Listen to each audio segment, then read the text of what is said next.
What's up, Chicago? Chicago Sports Podcast here on a Monday night. Got Brandon DePlacy, Darius Lockhart. What up, gentlemen? How we doing? Hey, what's going on, man? Not too bad, man. How you doing? I'm great. Happy to be here talking sports with y'all on a Monday night. Yes, indeed. Oh yeah. It's hot in Chicago. Huh? Is it hot down there in Georgia? Oh, absolutely, man. We've been getting rain every day. I think this is the first day we ain't had rain in about 2 or 3 weeks. Damn. Yeah, no, we're going through our hottest time of the summer right now, man. I think there's another storm coming though. It's on the southern east coast, southeastern coast. Gotta get a green screen behind Darius there. Yeah. I work in a non-climate controlled facility. Today was rough, man. Yeah, man, shit. My house is non-climate controlled right now. I'm feeling a little rough too. How do you sleep, man? Yeah, I'm working on it. I got the AC going, I think. So, but before we get started, just want to shout out Bridges Scoreboard, guys. Griffith, Indiana. Hit them up on bridgesscoreboard.com. Great place to get a burger and a beer. We also got River Street Tavern as one of our sponsors. 102 North River Street in East Dundee. Tomorrow's Taco Tuesday. Kyle will be there. Go check him out. TC's World of Wonders. Get you some nice sports jerseys through those guys. Serendipity Ice Cream. That's also in Griffith, Indiana. They recommend the Funnel Cake Sundae. Check them out. And Underdog Fantasy. Fantasy season is like getting hot. It's about to be time to do some drafts. So hit up underdogfantasy.com and try your luck with them. So today we're talking Bears offensive line. We got some issues along that offensive front. We are dealing with our most recent practice. The only 2 linemen available were Braxton Jones and Ryan Bates of the starting 5. We know Nate Davis has been a concern since he's been here. We know Teven Jenkins has been an injury concern since he was drafted. So this is the biggest concern I think we have as Bears fans. And again, not to say the sky is falling, but it's something to discuss because it's something that will impact this offense that we're expecting to do big things this season. So just kind of want to dive into that with you guys. Thanks to everybody in the chat. We got Ant Mass, Cliff Victoria. You guys are always loyal. Bruce Pham, what up? What up, guys? What's up, guys? Keep the comments and questions coming. We'll be engaging with you throughout the show.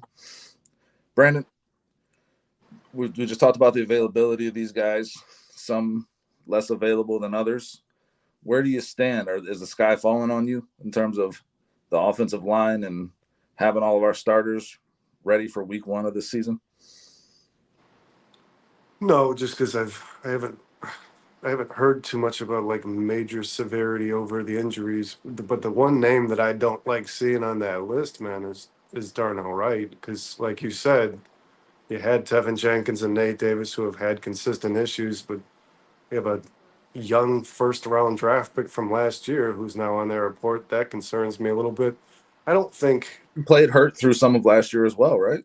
Yeah, I don't think the injuries don't concern me as if we're going to be missing these guys week 1. What concerns me is what we've talked about on this show consistently is these guys never get a chance to play together, and that's a problem. And that I said this last year when Nate Davis was missing camp, and I understand he had some very personal things going on. I really do get that, but it showed, and I said it to people it was going to, and it did immediately. I mean, by week 1, you could tell he was not on the same page as everyone else. And the biggest issue I have is we're coming up on a preseason game in which a rookie quarterback's going to play, and I would love to have the 5 best players in front of him. I agree with that. What do you think, Darius? I couldn't agree more. It's just becoming a nasty pattern, man. And I understand these big guys, they're getting the bulk of the contact throughout training camp and things of that nature. But like I said, it's just a nasty pattern, man. For the last 5 years, for sure, we've had these injuries on the O-line. But again, I'm not totally in panic mode, because I believe, I want to believe and I will remain optimistic on the fact that I think these guys will be ready by week 1. Well, that's the hope. That's definitely the hope. Yeah. Right now, the signs aren't good towards that. I mean, I just want to make sure. At some point, we have to get it together, though. You know what I mean? Like Brandon said, we got a rookie QB. we would love to have the best 5 guys in front. Yeah, But for sure. the other guys that play, the second string get paid too. So, they have a responsibility for the name on the back of their jersey to go out there and do their job. Well, what else? Let's talk What else? about that second string. Go ahead, Brandon. What else stinks too? It's just the misfortune of the business is you drafted a guy for depth that you knew was injured, right? I mean, we knew that Yeah. Kieran was going to be recovering from an injury pretty long term, and he was going to probably not be ready throughout the training camp and most of the preseason. But you didn't think you were going to need him so soon, right? So now you got a guy. Now you got a guy who you drafted for depth who can't even fill in there, and that it would have been great to see Kieran get an opportunity now. So that hurts the Bears as well. Well, the amount of ifs along this offensive line they concern me. Yeah, they're stacking up. Yeah, it's they've been there throughout this process. Like I said, Jenkins got drafted injured, right? And I mean, Nate Davis has been an issue since he's been here. Darnell Wright played through an injury last year. We traded a 5th-round pick for Ryan Bates to be our starting center, and he was playing backup guard. So right now, like if you're looking at our second string, the way they released this depth chart today, Kieran Amagaji, who you just mentioned, is the 3rd left tackle on this depth chart right now. And so what happens if Davis can't play? Then you got to move Bates to that guard position. You move him out of that.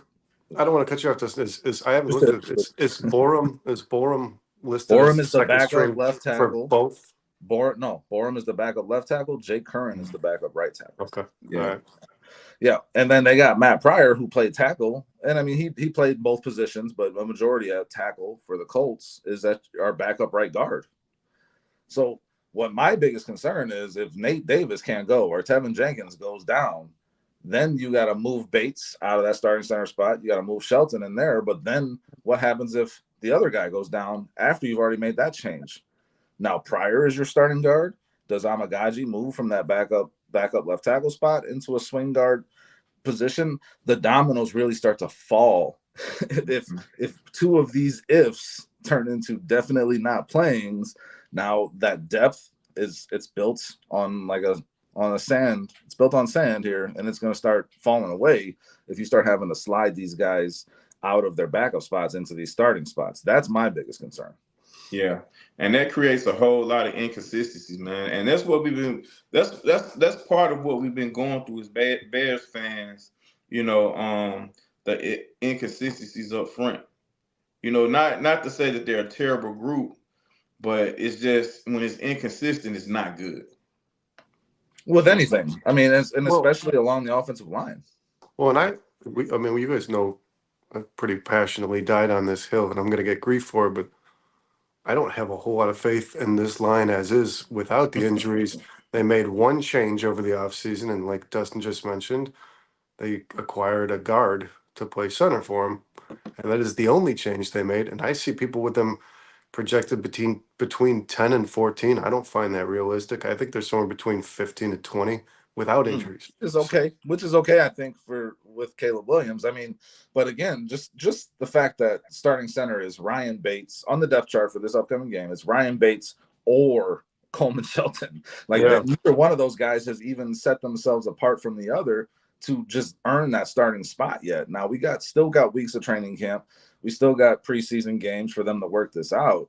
But you would like to see somebody step up into that role and define themselves as a starting center for this football team. Because then if Ryan Bates does that, then Coleman Shelton becomes more of that backup role, and Ryan Bates can solidify himself in there, and maybe Shelton slides into one of those guard spots. I mean, that's less ideal because Bates has the guard experience, but someone needs to set themselves apart in that competition, I feel like.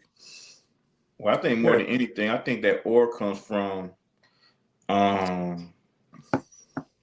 the reliability of Davis.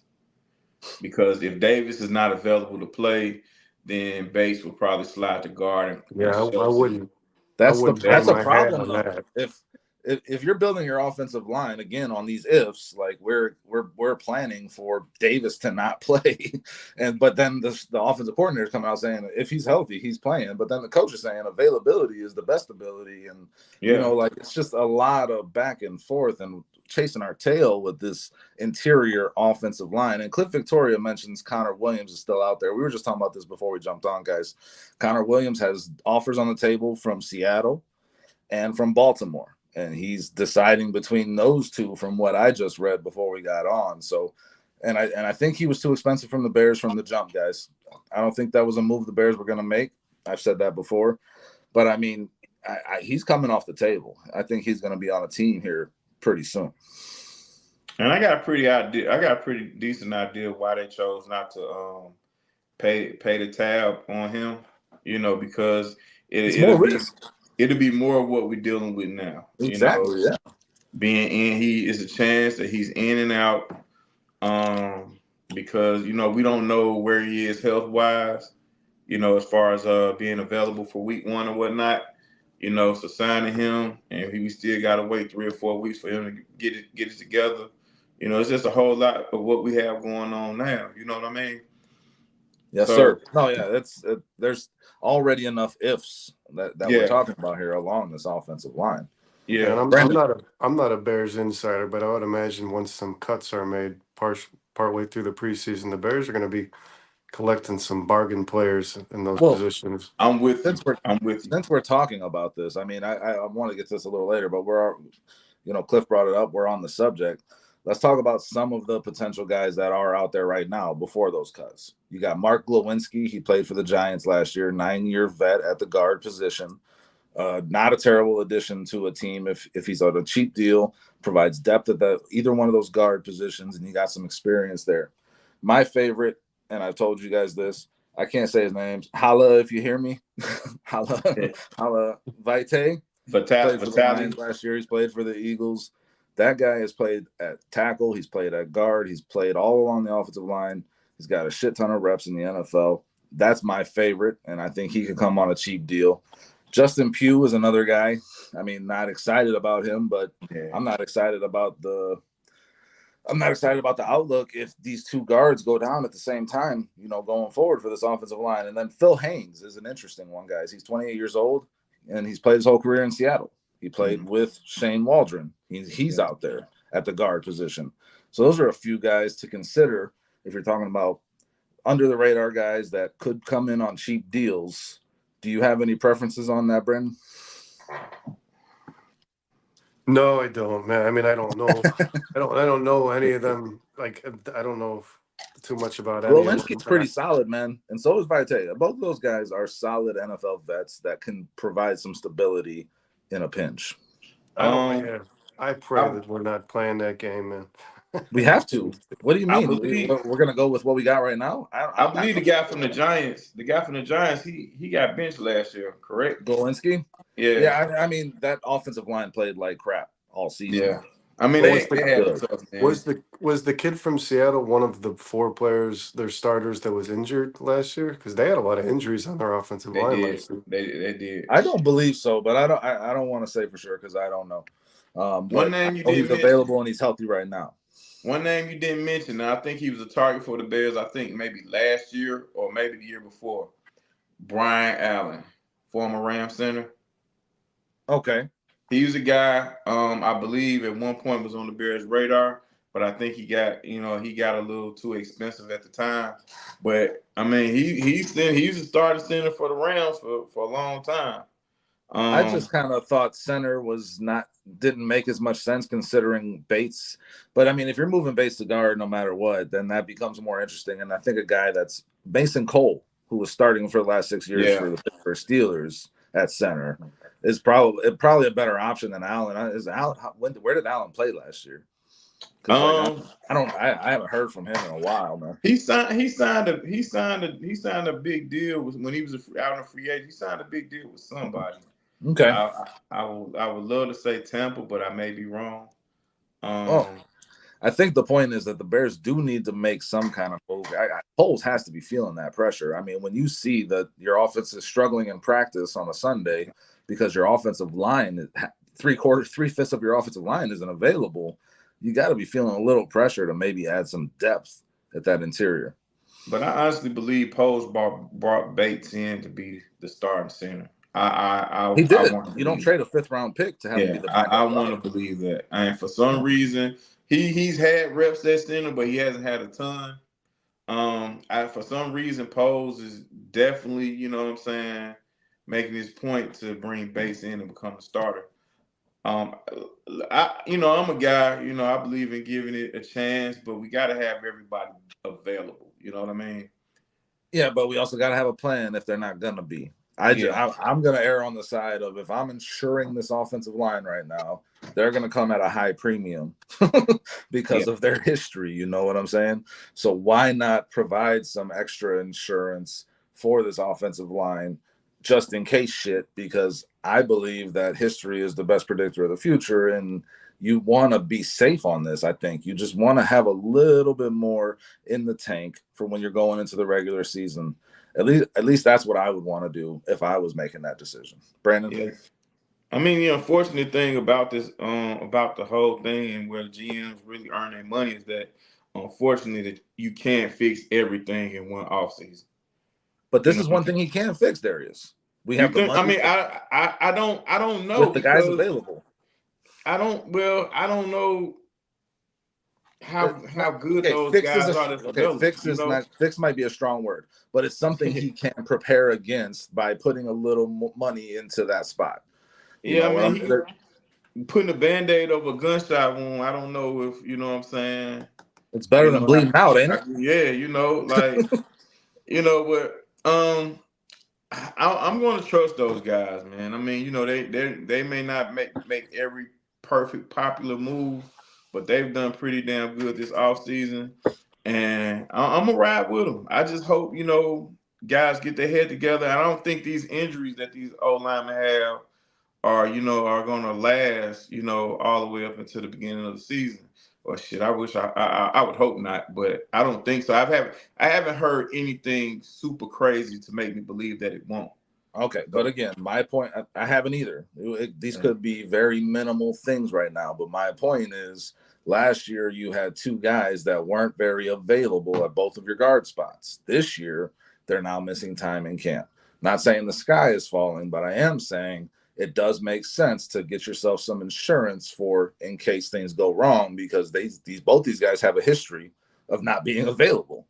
Yeah. So I'm not saying I think they'll both be ready to go week 1. That's what I'm banking on. But I want something in place in case they go down, which kind of feels like an inevitability the way their history has been with the Chicago. Yeah, Ryan. I mean, Trax has said this a few times on the show, and it makes you don't go out and get yourself a Ferrari without quality insurance, right? I mean, the only thing that can derail this train, and I've said this, guys, and I catch a lot of grief for this because I'm not trying to speak it into existence, but my greatest fear over what's coming for the Bears this season, the only thing that to me that just eliminates any hope at all is that your quarterback gets injured, man. You can't let that happen. We cannot let Caleb Williams get injured. He's already a rookie. He's gonna have his struggles. We know that. We can't let him be getting chased all over the place too. You've got to have a plan in place. Dustin's right. I mean, you got to expect that the sky will fall at some juncture, and you better be damn well prepared for it. And Caleb, we cannot lose our rookie quarterback, a future quarterback, at the expense of not making some low cost signings. Yeah, and Broski Bear says here, we don't need insurance. We need legit starting guards, but we have what we have. We're not going to get a legit starting guard in free agency at this point. Nobody's going to cut one in training camp that I'm aware of. We have 2 legit starting guards if they're healthy. Teven Jenkins, in my mind, is a top 5 guard in the NFL. Absolutely. And Nate Davis, if Teven Jenkins and Darnell Wright stay healthy, this offensive line you've got an anchor. Yeah, you've got an anchor. I think they're going to be fine, but I just want to be prepared if Jenkins goes down, because in his NFL career, he has not played a full season. Nate Davis is, I don't even know. I don't want to speak too much about Nate Davis, to be honest. Hey man, it's gonna be the wait and see approach with him. You know, You know, we kind of gave him a pass for last year, and deserving he deserved the pass. Because of what he went through or whatnot. But you know Well, what he he is. deserved the attendance pass. I mean, his Yeah. tardiness, performance but he did pass. not play well, and Yeah, Well, that you're should not gonna excuse him. play well if you're not. You know what I'm saying? If you number one, if you're not available when you should be, and when you got other things going on mentally, you're not. You're just not. Yeah, You're not he gonna be. was he was to me.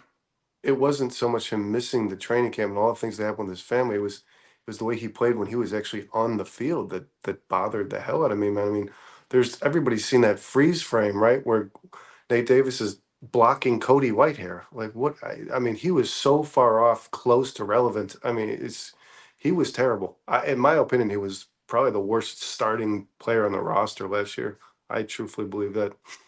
Besides maybe Whitehair or Patrick. Yeah, Nate Davis was close though. Nate Davis was close. It was Whitehair should just have as been cut. ugly there. Whitehair should have been cut 2 years before they actually released him. But I don't think Nate was in great shape either last year. I don't think he was in great shape at all. And when you're yeah, not for in sure.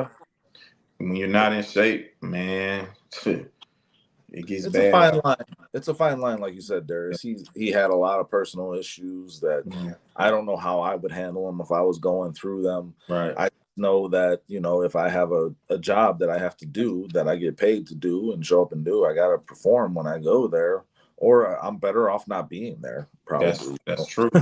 You know That's what the I'm way saying? I feel too. Yeah. I mean, because you could be doing more harm than good. Now, let's see. We want to see if Davis can turn it around this year. Obviously, as Bears fans, we're all hoping that's the case and that's what happens. But But what like, he's doing, it's not to cut you off, I'm sorry, but what he's doing is what he's always done. He's done the same. What he's doing now, he did in Tennessee. With the absences out of practice and what the sitting out, this is his thing. And they had an understanding of that before they signed him to the money. And I his don't his his response to being questioned about that made me even more frustrated. It was egregious. The answer he said, and I quote, I'm not an OTA guy. What the hell does that even mean, man? I mean, that doesn't make sense to me. You've missed a lot of quality practice with this squad, these four guys that are side by side with you.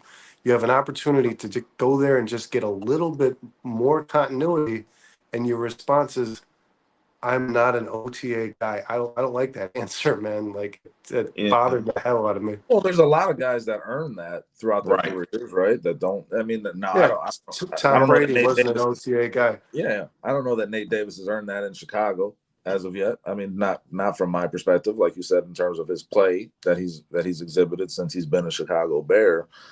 But I feel like, and this was mentioned in the chat earlier by Space Ghost and Darius. You've mentioned it, and we've talked about it. I've brought it up as well. I think a big part of this offensive line success this year is going to be the play of Caleb Williams, in terms of Boom. buying time, in terms of getting rid of the ball quick, in terms of making smart decisions quickly. That's going to be where I think this offense needs to adjust to get this offensive line acclimated. Because if these guys say they get healthy and they're good to go for week one, that's great. But if they don't, it might take a little extra time for them to gel, for them to start, reading their blocks the right way and making sure that they're keeping, his Caleb's jersey clean. So Caleb's going to have to adjust. The offensive line is going to have to adjust to that. And Shane Waldron's going to have to adjust the play Yeah. calling potentially Yep. to make sure that Caleb stays clean when he's getting rid of the ball. Yep. So, I mean, do we think Shane Waldron is capable of that? Do we think that that's a discussion within the Bears, coaching staff right now, in terms of trying to protect themselves and still get success on offense in spite of the offensive line woes?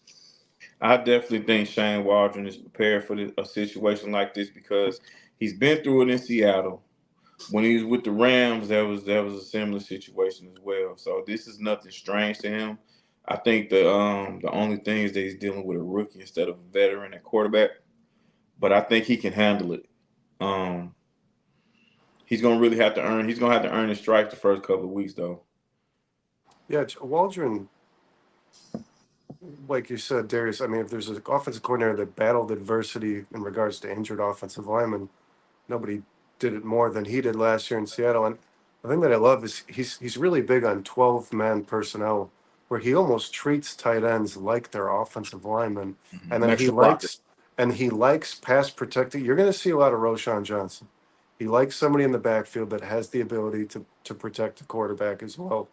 So I do like and I'm knock on some wood, guys, but if the shit does hit the fan, right? If the sky falls, Waldron's not just going to embrace mediocrity and let his quarterback get killed. He's going to think of, innovative ways to find the protection for this guy in other places other than third string offensive lineman.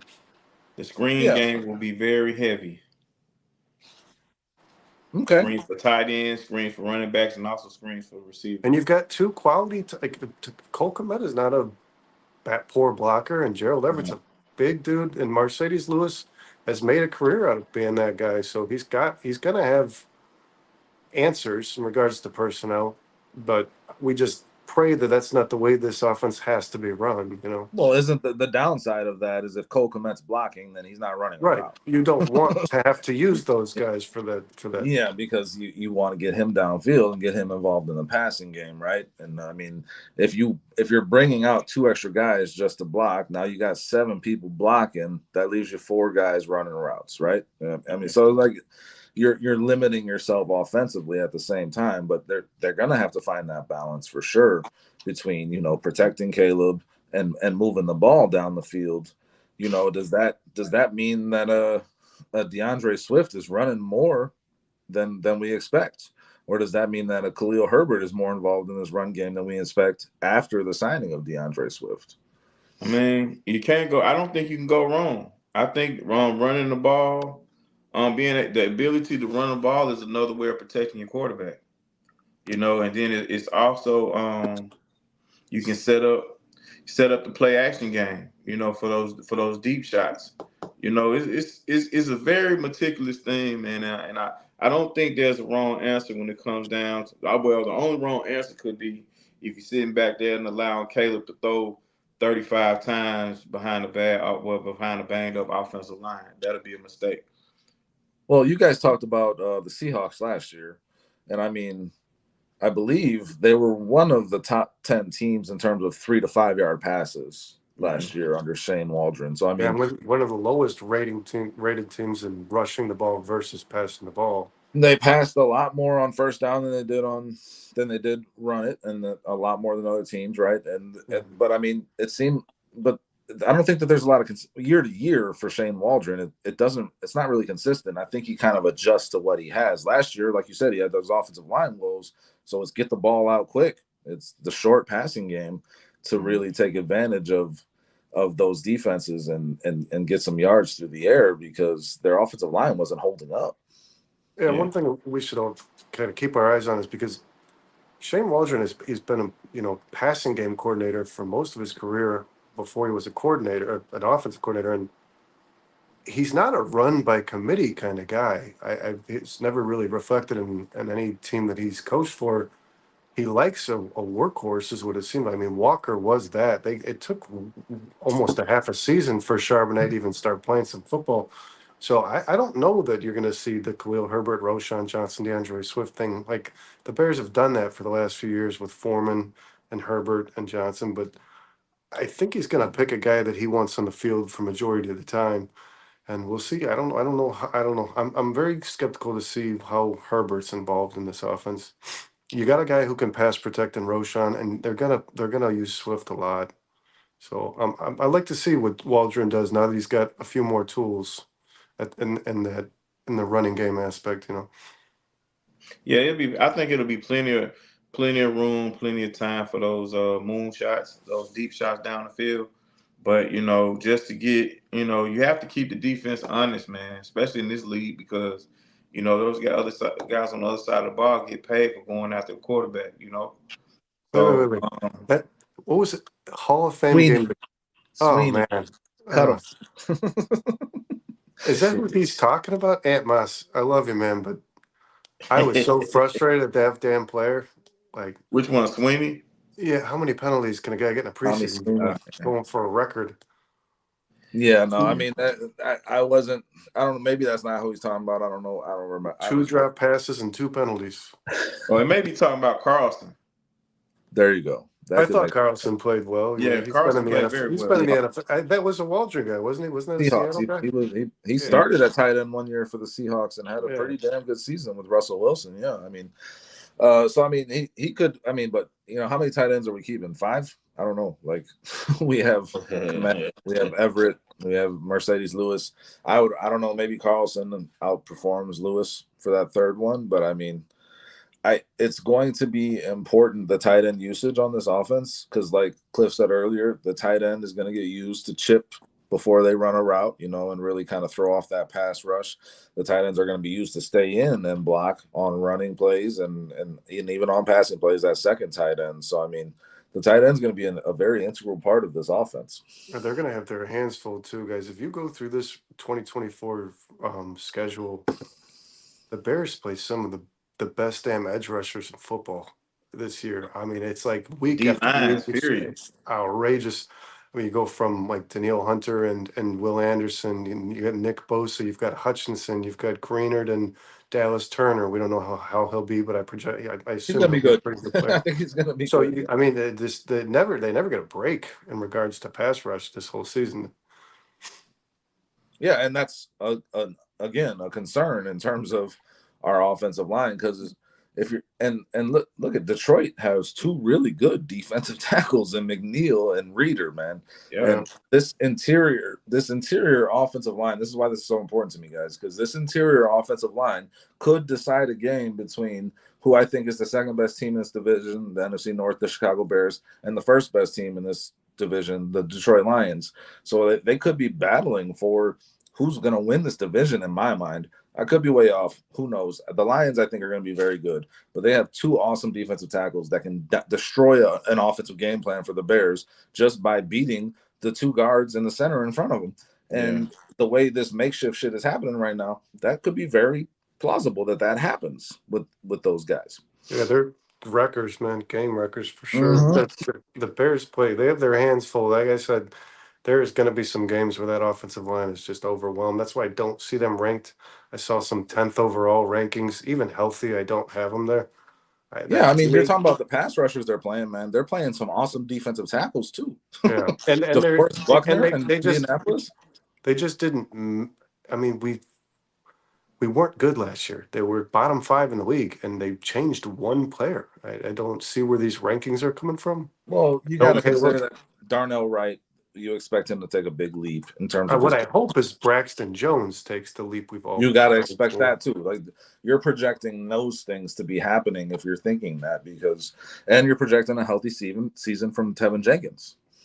Like those 3 things need to happen. Braxton Jones steps up, Darnell Wright steps up, Teven Jenkins stays healthy. If those 3 things happen, I don't really care what happens between, Nate Davis and Brian Bates or Coleman Shelton. I think between those 3 guys, we can hold down those positions. I'm concerned about the domino effect of those other positions.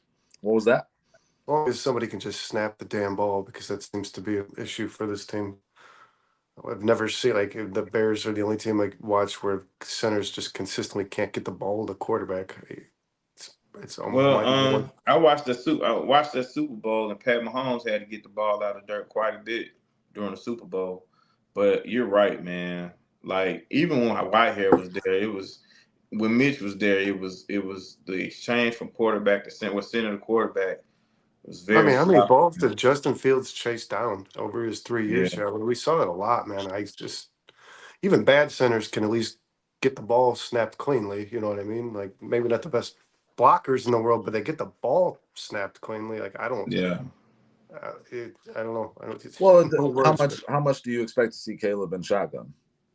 Because I mean, are we talking about a shotgun snap, or are we talking about just a center exchange under center? Because those are 2 very different. Well, the Bears last year it was the shotgun snap that was the issue. I think they struggled with both, though, didn't they? There was a few fumbles at the line with Fields under center.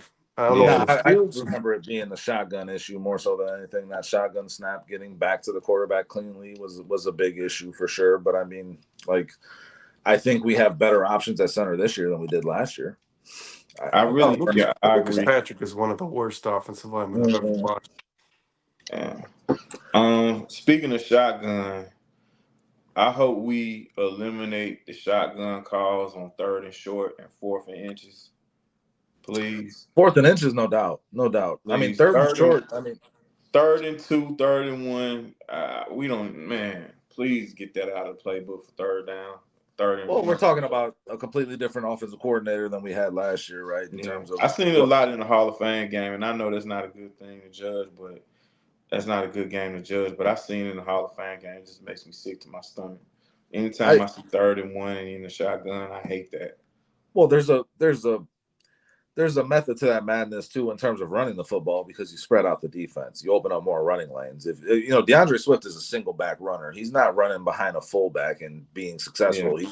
He's lined up in shotgun next to the quarterback, and if you spread that defense out, that's going to open up more running lanes for him if everybody hits their block. So I mean that is something I'm a fan of in terms of just the way offenses are trending now. You know, you're seeing a lot more single back, and it's leading to some success for a lot of rushers in the NFL.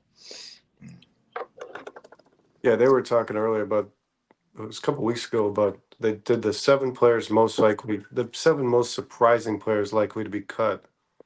And a player who they extended at the end of last year, Blasingame, was on that list. So I don't know that Waldron loves a fullback.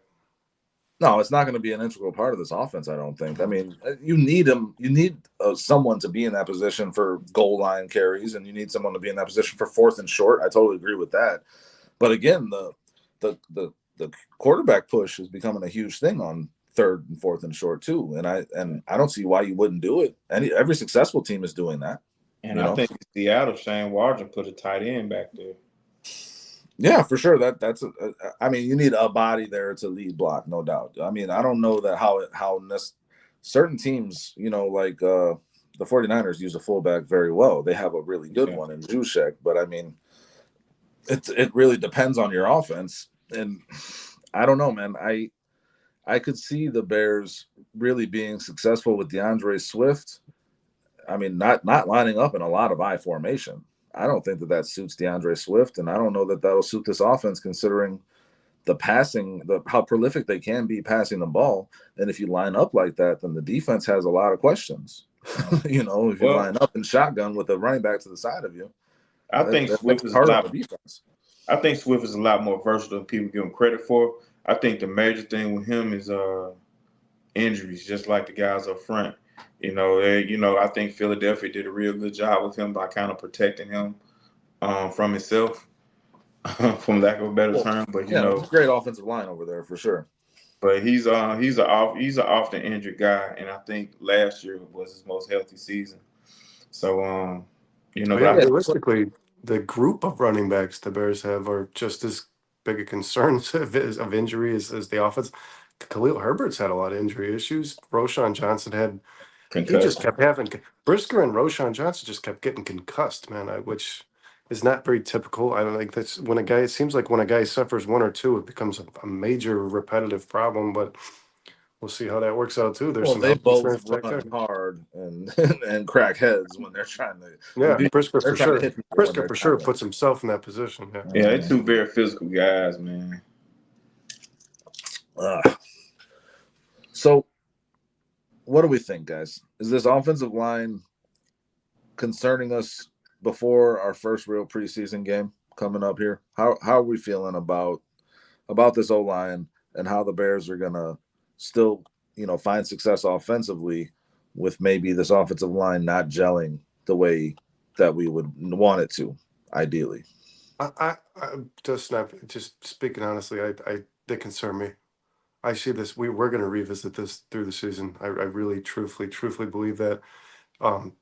Darius is right. You can't fix all things all the time. You can't do it in one off season. But when you're drafting a rookie quarterback, that's a pretty damn important thing to fix. And it feels very similar to last season, doesn't it? It feels very similar. Where you have better players, I will say. I think it's right. Some better players. I don't know. Like Cody Whitehair and Coleman Shelton to me are very comparable players, but I do think Ryan Bates is Like Lucas Patrick Much is better than Lucas Patrick. yeah. Yes. Lucas Patrick is just Oh, a yeah. terrible football player. No matter where he played on the line, he was terrible. Cody Whitehair played good at guard when he had opportunities there, but I don't know. I don't. A lot of people are very optimistic about this offensive line. They have been all offseason, even before the injuries. I just never got that bug, man. I never felt that way. I didn't feel like Ryan Poles did enough there, and I also don't feel like Ryan Poles is. I don't trust Ryan Poles in regards to finding talent in that position, man. He hasn't proven. They have signed, I think, close to 15 players in his tenure at offensive line, and none of them have stuck. He's drafted well, but he hasn't signed free agents as successfully at any position on that line, if you ask me. I did like Darnell Wright's a phenomenal player. Braxton Jones was a Poles draft, correct? So he's doing a good job of getting young talent in the draft. He's just not doing a good job. These bargain signings haven't worked, man. And it feels very similar to me. So yeah, it's a concern for me. And I do, and I'm going to tell the viewers this, and me, Dustin, Darius, hopefully we're doing this for a long time throughout this season, but we're going to revisit this conversation. Where are you at with this, Darius? I don't like the way it sounds as far as the guys being injured because it's like a broken record. I hate the way it sounds, but I'm not gonna panic. I'm not gonna panic. I'm not gonna get too worked up about it. I'm gonna be a little patient and see how this thing transpires as we get closer to the season. Okay. It's because it's funny, man. Things just usually come together like it's supposed to. And with Poles and Cunningham, these guys are former offensive linemen. We just gotta wait it out, man. The injuries will kind of disrupt the growth of the guys that we have or just the unit in general. But I'm gonna be patient. I'm Can gonna I, see can I how ask, can I ask you guys a question? Sorry, just to kind of piggyback off that. mm-hmm. Poles drafted Braxton Jones, he's not, a Hall of Famer, but the guy has done a serviceable job, Yeah. especially in the run game. Would you have felt more comfortable? And we did draft Quran, and I like Quran because, like I said, I think Poles does a good job in the draft at finding talent. Would you have been more comfortable with Poles drafting a 5th-round offensive lineman, like a center, as opposed to trading for Bates?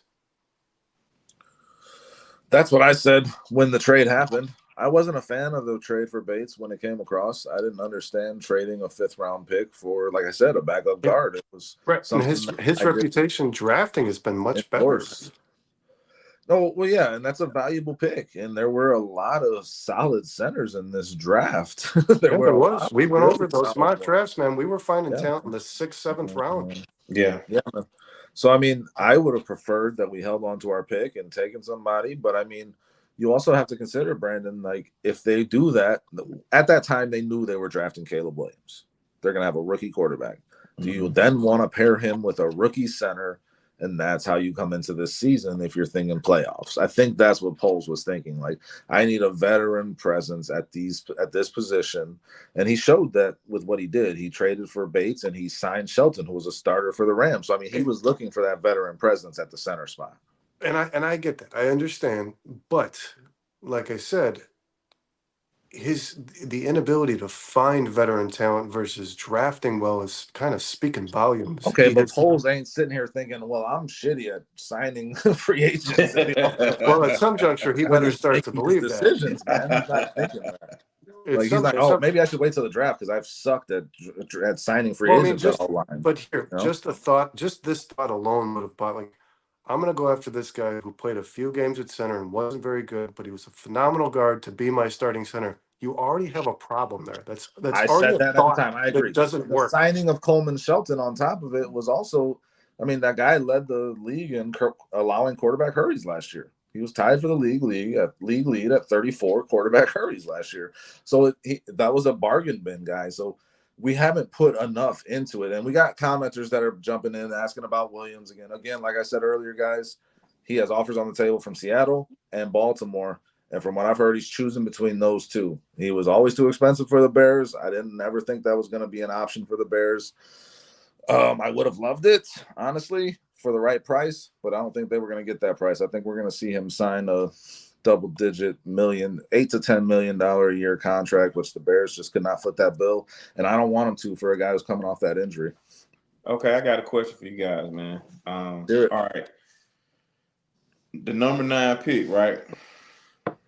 Would you rather the Bears traded their number 9 pick to get some more draft capital? Or were you guys cool with drafting odunze? I love the Odunze draft. When we were drafting Tory Taylor, there was guys like is it Van Pran? That's his name, correct? Yeah. There was some talent there. Maybe not immediate starters at center, but there was some guys there that might eventually develop into some really good players, man. So I didn't think back to round 1. What could we have done to solidify this offensive line? I just felt like there's still some answers here in this draft pretty late, which is not always the case. Like Dustin said, you just had a really strong class of offensive linemen this year when you don't always get that. So I thought it was an interesting year to not. I mean, he went after Quran, which I still believe was a good pick, even barring the injury, even so. And I thought, why not load up? Why not load up? Why not go Quran and then go another one? Why not? Because this offensive line was the one thing, like you said, Darius, you can't fix it all. But this was the one place on the roster that the pass rush thing, I understand. We can put that off till maybe we get a first round edge rusher next year. The offensive line was something to be like, we got to do whatever the hell we can to have a lot of answers and options to make sure something works. Because, I mean, how many fans are out there saying Justin Fields just never had the protection? Yeah, I was a big proponent in this draft, Darius, to answer your question of drafting Talise Fuaga. I thought that guy, and he's proven it in Saints camp, guys. Just so you know, he's kicking everybody's ass. The guy's gonna start at left tackle for them, and he's a fucking beast. And Dustin loved Mims. Mims was another guy. Mims was another guy. But Fuaga was right in that spot where I would have been comfortable with the Bears trading back. He got taken at 14, I believe, to the Saints. I mean, he could play guard or tackle. It made a lot of sense to me. I thought his comparison to me was Penei Sewell, man. I thought that was a hell of a guy to get in the first round and get a little extra draft capital. I won't say that I'm disappointed with them sticking at 9 and taking the guy that they had rated the highest on their board. We got to trust these guys to stick to their process, right? Yeah. If Rome was that much higher than everybody else when they came to that pick, you would be stupid to trade that pick away and trade away the opportunity to draft the guy you have ranked the highest on your board. Yeah, I just think, it seems like a luxury, but when you really look at the grand scheme of things, it's not, right? Because Keenan Allen is a 1-year rental, guys. He's not getting re-signed. I don't see that happening. So Rome Odunze gets to learn from Keenan Allen and DJ Moore for a year and then step into that number 2 role. And then hopefully we do it again next year, draft another receiver. Hopefully Tyler Scott steps up. But the offensive line is a concern. You can't address everything with one pick for sure. But if you trade that back, that's enticing because now you're adding more picks and you're giving yourself more shots at it, like Brandon was saying, to load up. So I mean, we had a commenter bring up the Kieran Amagaji thing. Again, Brandon thinks it was a good pick. I think it was a good pick. I think he's going to be a starter for this team on this offensive line. I don't know that he would have been a first round pick like you asked, Greg. I think it was Greg who asked that question. Let's see here. But yeah, I think he was definitely a value pick where he got taken. And I think it was a good pick for the Bears. Yeah. And you said something, Dustin. Real quick, guys, go watch, if you haven't, go watch some highlight reels from Yale from that kid. I'll watch quite a few. Yeah, he's special, man. He's special. Yeah, for sure. He's athletic for the position too. I mean, he could be the starting left tackle for this team as soon as next year if everything goes well. Go ahead, Darius. Yeah, you said something about trust and pose and the process.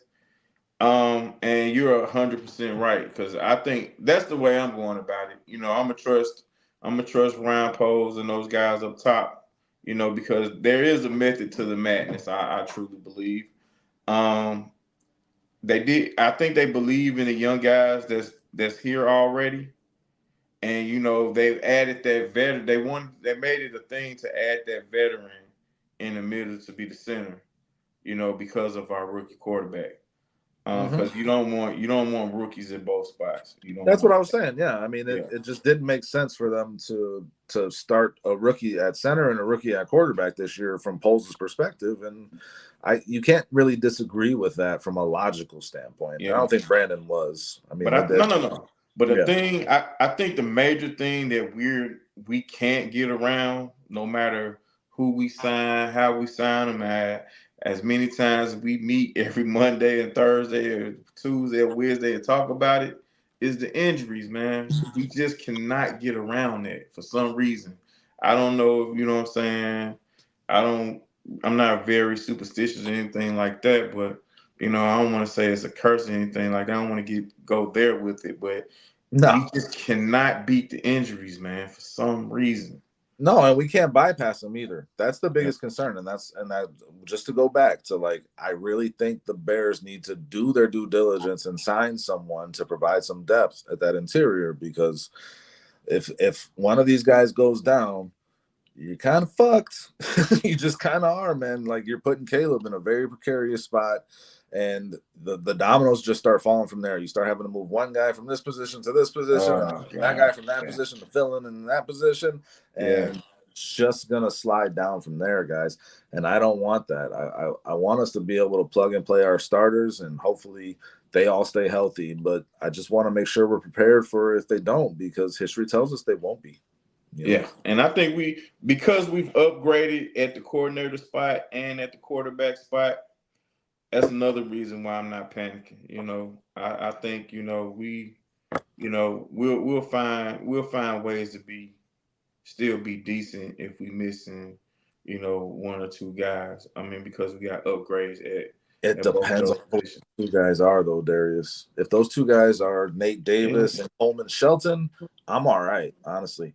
If those two guys are, like Brandon said, Darnell Wright and Teven Jenkins, then we ain't got a shot at maintaining a solid offensive line. I don't believe so.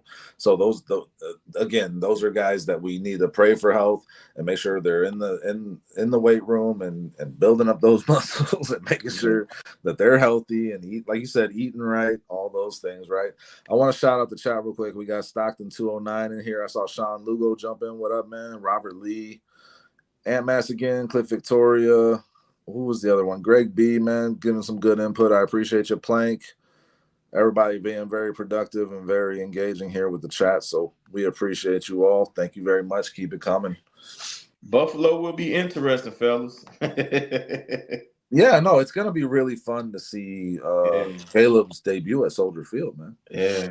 That's going to be a lot of fun. But again, it's going to turn into a nightmare if that offensive line can. And in preseason, if Buffalo's defensive line can get a free shot at Caleb, they're fucking taking it. They're going after like the shot they took at Justin hit him in the air.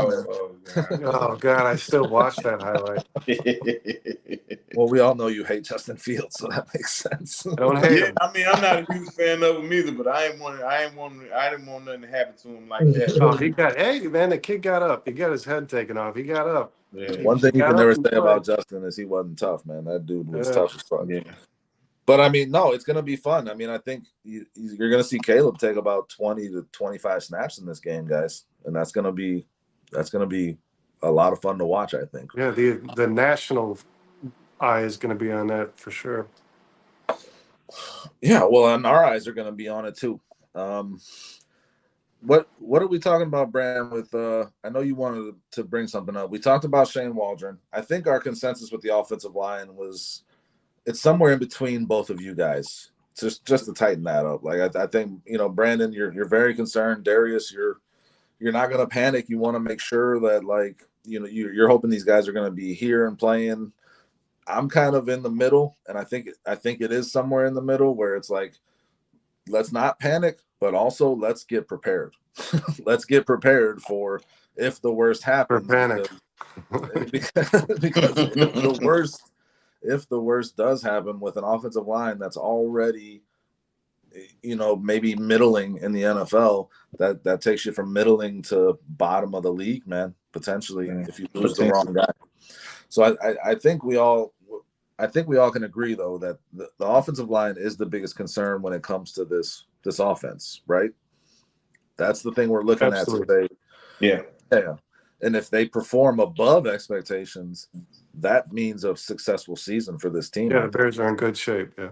Yeah. I mean, we have to keep things at a medium, you know what I'm saying? Because we can't get too high and we can't get too low, man. We got to keep things, in a medium and just go off what they show us, man. Well, when you got it's all this expression time, like expect the best and prepare for the worst, right? Yeah. And I mean, we got Hard Knocks debuting tomorrow. We're gonna get to see, I think, some right tomorrow, right? August 6th? Yeah. Correct. Yep. Yeah, man. So what I'm most excited about with that is seeing kind of how polls works. Because these things get you access, we've been seeing that. I don't know if you guys have been watching the Giants one, but Joe Shane looks like a fucking idiot on that show. Like, you can tell the Giants are gonna have a bad season with Brian Daboll and Joe Shane running that team, man. I thought it was just me. No, it's everyone. Anyone who's paying attention. He looks a little bit, you know what I'm saying, like this thing's a bit too much for him, man. At times. He's hitting people up like Saquon. If someone gives you a little bit more money, just please come back and give us a chance and blah blah blah. Like, what are you doing, dude? Like, how's that negotiation? Like, and if we see shit like that with polls, like, that's gonna raise some big red flags. I don't expect that. I don't think that's gonna be the case. But I think we're gonna see some things with polls that are gonna really solidify our confidence in him. I think this is going to be a big boost for polls. I think polls, his approval rating is already up here. After Hard Knocks comes out, he's going to be going up higher, I think. But maybe we see some talks about, potential additions of offensive line throughout this. I would, if be cool if you could see like how that Ryan Bates decision was made, because it still bothers the hell out of me, man. I don't know if they go back to that. That'd be cool. No, I'd like to see that. Yeah, I mean, but you had guys like Cushenberry who you had to pay $12 million a year, but then it's like you gave Bates $8 million a year anyways, like, right? So like, but he's had a thing for Bates for the last 2 years. Yeah, I know. I don't get it, but got a thing going on. I mean, hopefully it pans out. But I was just kind of crazy to me. I was trying to figure out like what's the big deal. What's the big deal with as far as this thing that Poles has the love for Bates? Yeah. Well, Poles is a guy who falls in love with traits, physical traits, in terms of like physical scoring, in terms of like he has one thing that he does really well, guys. That's going to benefit this team for a long time. I think if they establish it right, is he has an idea of what a middle linebacker should look like for the Chicago Bears. And what a starting center should look like for the Chicago Bears. If you've noticed too, he really values players who can play in multiple places, man. I mean, to me, that's the one thing he's been consistent in doing is he likes a player that is not just fit for one role. Like all three of his receivers are inside and outside guys. All three, like he likes these players, they're Swiss Army knives, if you will, that can fill in wherever they're needed and still succeed. I think that's kind of a happy accident, though. I don't think he was looking for that, Brandon. I mean, when you're talking about, hey, could you throw DJ Moore into this trade? Like DJ Moore happened to be on the Panthers. The Panthers happened to be in the market for that number one pick. Like I don't know that he was targeting DJ Moore in that trade. He was targeting a schmuck in that trade. But they did. I don't know if this is true. They did say he had Rome Odunze higher than both Marvin Harrison and Malik Neighbors. And those guys play very specific roles, those two. They're going to be the same. Marvin Harrison's going to be on the outside of the field every time he's on the damn field. He's going to be outside the numbers. And Malik Neighbors is kind of the same, very similar too. Malik Neighbors can play in multiple places, but you really want him burning downfield Malik outside. Neighbors is gonna just tear apart the league, guys. But I mean, I don't know, Odunze, I man. think, is gonna do the I same love thing. the kid, but in fantasy, I'm scared that, like you said, Dustin, after Oh, watching dude, that Giants give me all the fucking Malik Neighbors stock you can give me. I will take him in the fucking third round, dude. Give it to me because he is gonna tear this fucking league apart. I truly believe it, man. I love Malik Neighbors. I love Rome Odunze, and I think the Bears did draft him with a very specific role in mind, which is to be a traditional number one receiver. But I also think Rome's going to do punt returns too, man. I think they wanted a guy who can play a lot of. I mean, that could make sense for his rookie season to get him some time on the field, get the ball in his hands. But beyond that, I don't want to see it. That's a chance for injury. And guys, since we're talking about it, Darius, this new kickoff sucks balls. Terrible, man. God, what are they doing? Oh God, it doesn't change. To me, it doesn't. It just still doesn't. It didn't change. It's just much. an eyesore, bro. Looking still at no return. Like, what is this? And like you don't really see the my favorite. I played football. My favorite thing on special teams was being the wedge buster in that kickoff coverage, man, where you just run. You're lined up closest to the kicker. You run straight down the field, and you get to smack that person returning the ball. Now these guys got to wait until the dude catches the ball. Yeah, start running, man. Like I understand the safety aspect of it, but people are saying it's going to make the kick return more exciting. I really got to disagree because I mean, so what I saw, I'm not a fan of it. Not at all. Like I just. It didn't really produce returns either. I mean, maybe not in this game. No, maybe we didn't just watch. Maybe we didn't watch the most skilled returners out there. I did. Ian Wheeler even play in that game? Is there a chance that I don't know. Is there a chance that it gets reversed back to? That's what I'm hoping. That's why I just brought it up because like hopefully they see that. Hopefully, middle of the season this year, they're like, "All right, fuck this. This ain't working. I don't like it, man. I don't know, man. I don't see it being. I don't see it being making the play more exciting the way I saw it. The way I saw it. It's egregiously penalized if you do we the got some wrong people thing. in comments that disagree with us. So that's cool. You like you're getting the ball at the 40-yard line if you're penalized on that kickoff like that. I mean, what do you mean penalized? And if you kick it out the end zone, it comes out to the 30, right? 35. Yeah. Shit. Okay. If you kick it, if you don't put it in the landing zone or the end zone, let's say, okay, if it's inside the 20 or it goes out of bounds, the opposing team gets the ball at the 40. Which just more scoring. It's more half scoring. the damn field. Right. That makes the kicker very important. That makes their kickoff specialist very important in terms of strategy. If he doesn't get it to the 20-yard line from the 20 to the end zone, 20 to the goal line, or if it goes out of bounds, Cliff is saying the 30. The penalty is the 40-yard line. Cliff is saying the 30, but I think. Oh, the 30 might be if it's in the end zone. Maybe it's the 30 instead of 35. Yeah, I know for a fact the penalty is the 40-yard line. Lord have mercy. The penalty is the 40-yard line. So like you're going to do whatever you can to not be penalized on that play. Well, it's certainly going to make for more offense in the NFL, I think. I just don't know if the kick return itself.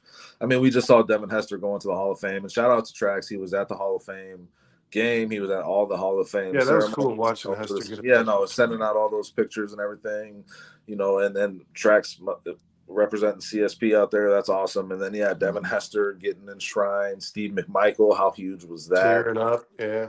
Yeah, man. Julius Peppers. I honestly thought he played his best years as a Bear. I think he was the best defense.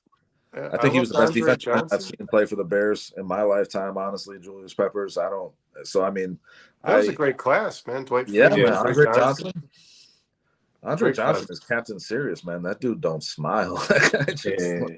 He also punched people in the head multiple times. Cliff Victoria says he met Trax at the game, man. Thank you, dude. Thank you. That's awesome.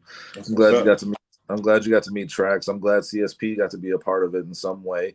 And shout out to everybody for supporting us and help make that happen. Shout out to Trax for supporting Steve McMichael and his long endeavor too. The Hall of Fame. Being out there and embracing that and accepting that award was very cool. Really cool that they flew back that morning to go there and to be with him for the enshrinement. I mean, you just wish he could have been there in a better place. If they would Yeah. have done it earlier. It feels almost posthumous, but it's good that it happened. Instead of not happening while he's still with us, man. Right. So it was a hell of a weekend for the Bears guys. Honestly, just like Yes, indeed.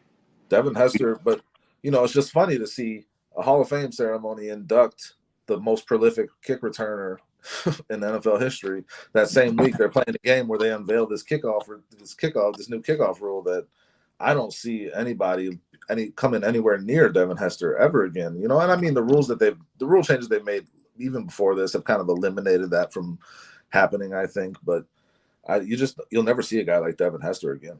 Yeah, I mean, with the old way, there was still a chance. You know what I'm saying? There was still an opportunity for guys to, shoot for that goal if that's what they wanted to do.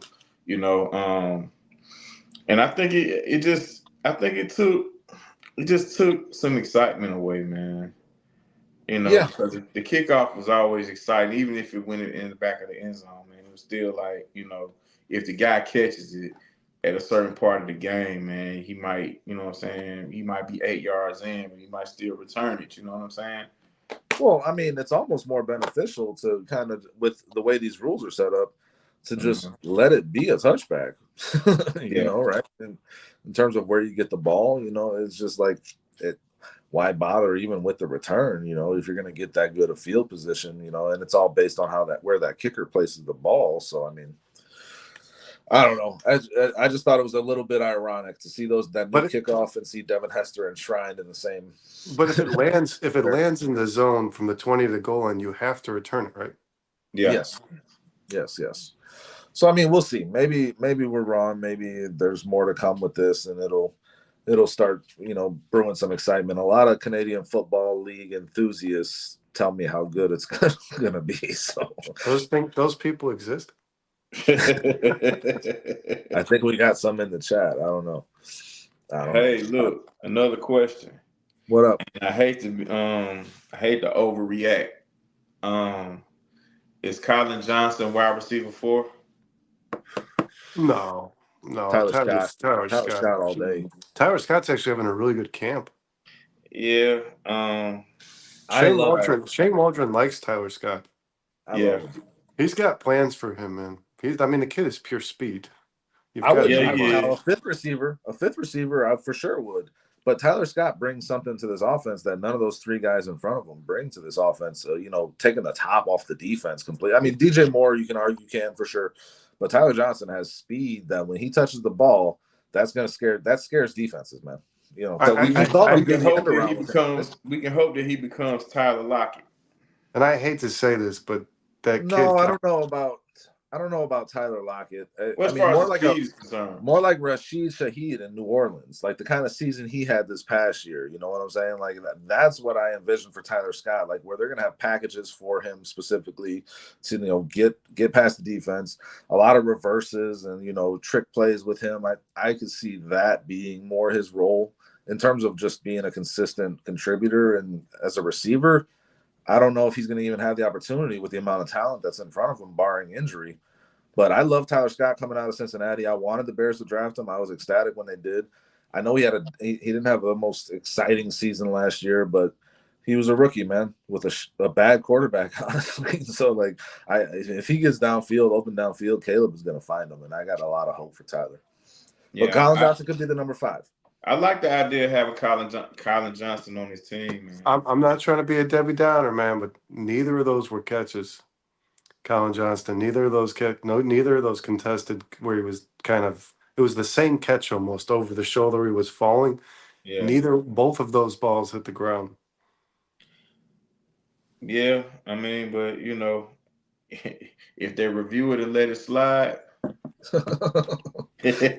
One was reviewed and called a no catch, and one wasn't reviewed. One they just didn't challenge, and they played the replay, and he did not catch that ball. That ball was on the ground. So that's something he's got to shore up. I mean, but his size and his speed is something that's and you know what?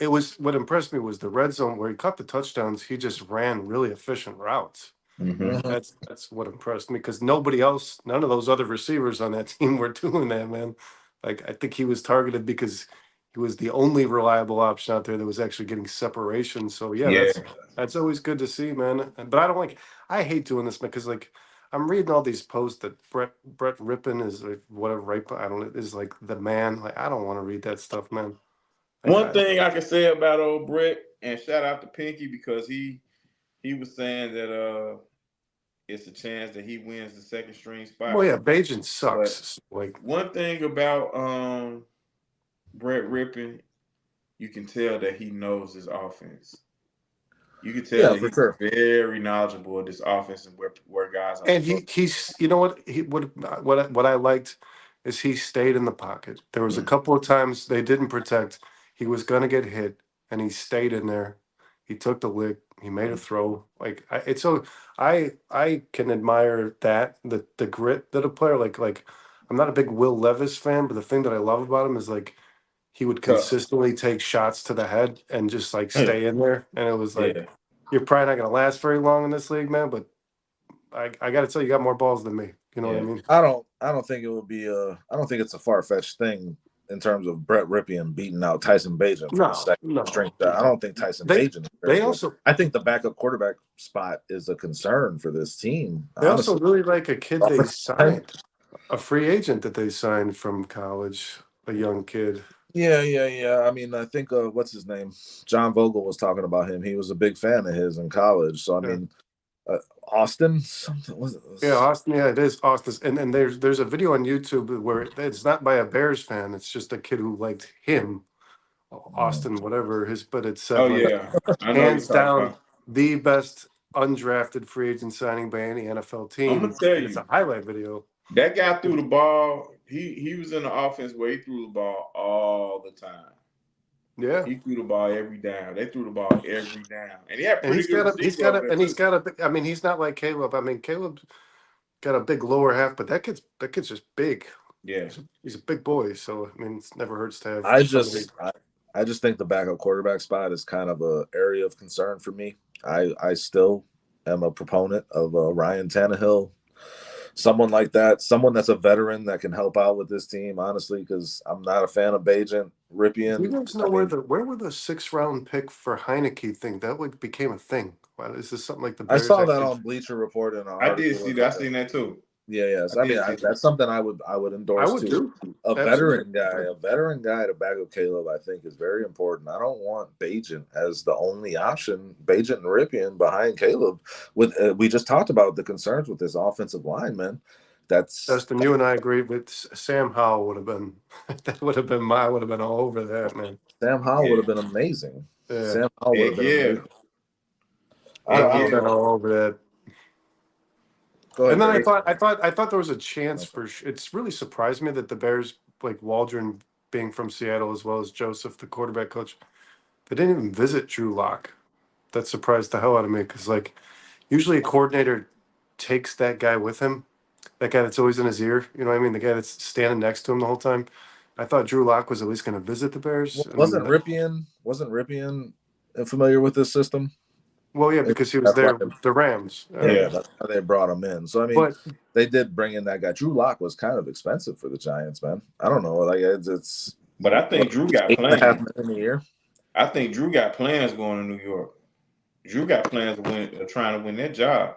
Yeah, no, he wanted that chance at being a starter. Yeah. Did Howell go to Seattle? Yes.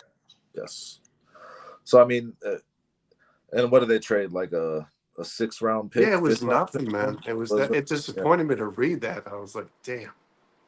But I mean, I don't know. I think I thought the backup quarterback position was a concern last year, and I thought that the Bears that was his biggest misstep last year was putting up so much money for PJ Washington, and then But I'm gonna get the Bears. Washington Walker.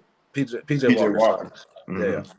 PJ Washington plays for the Dallas Mavericks, right? Yeah, I knew who you were talking about, though. Yeah. Thanks for catching on that.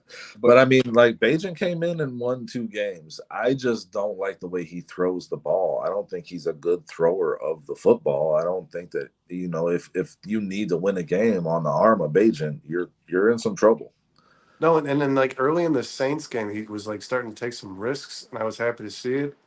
And then I was like, oh, if he takes risks, he throws 3 This interceptions. is what happens. Yeah. Yes. So I mean, that was a pretty good pass to Cole Kmet though. On the It was a hell fade. of a. He took a chance. He let a big body guy go up and get it, man.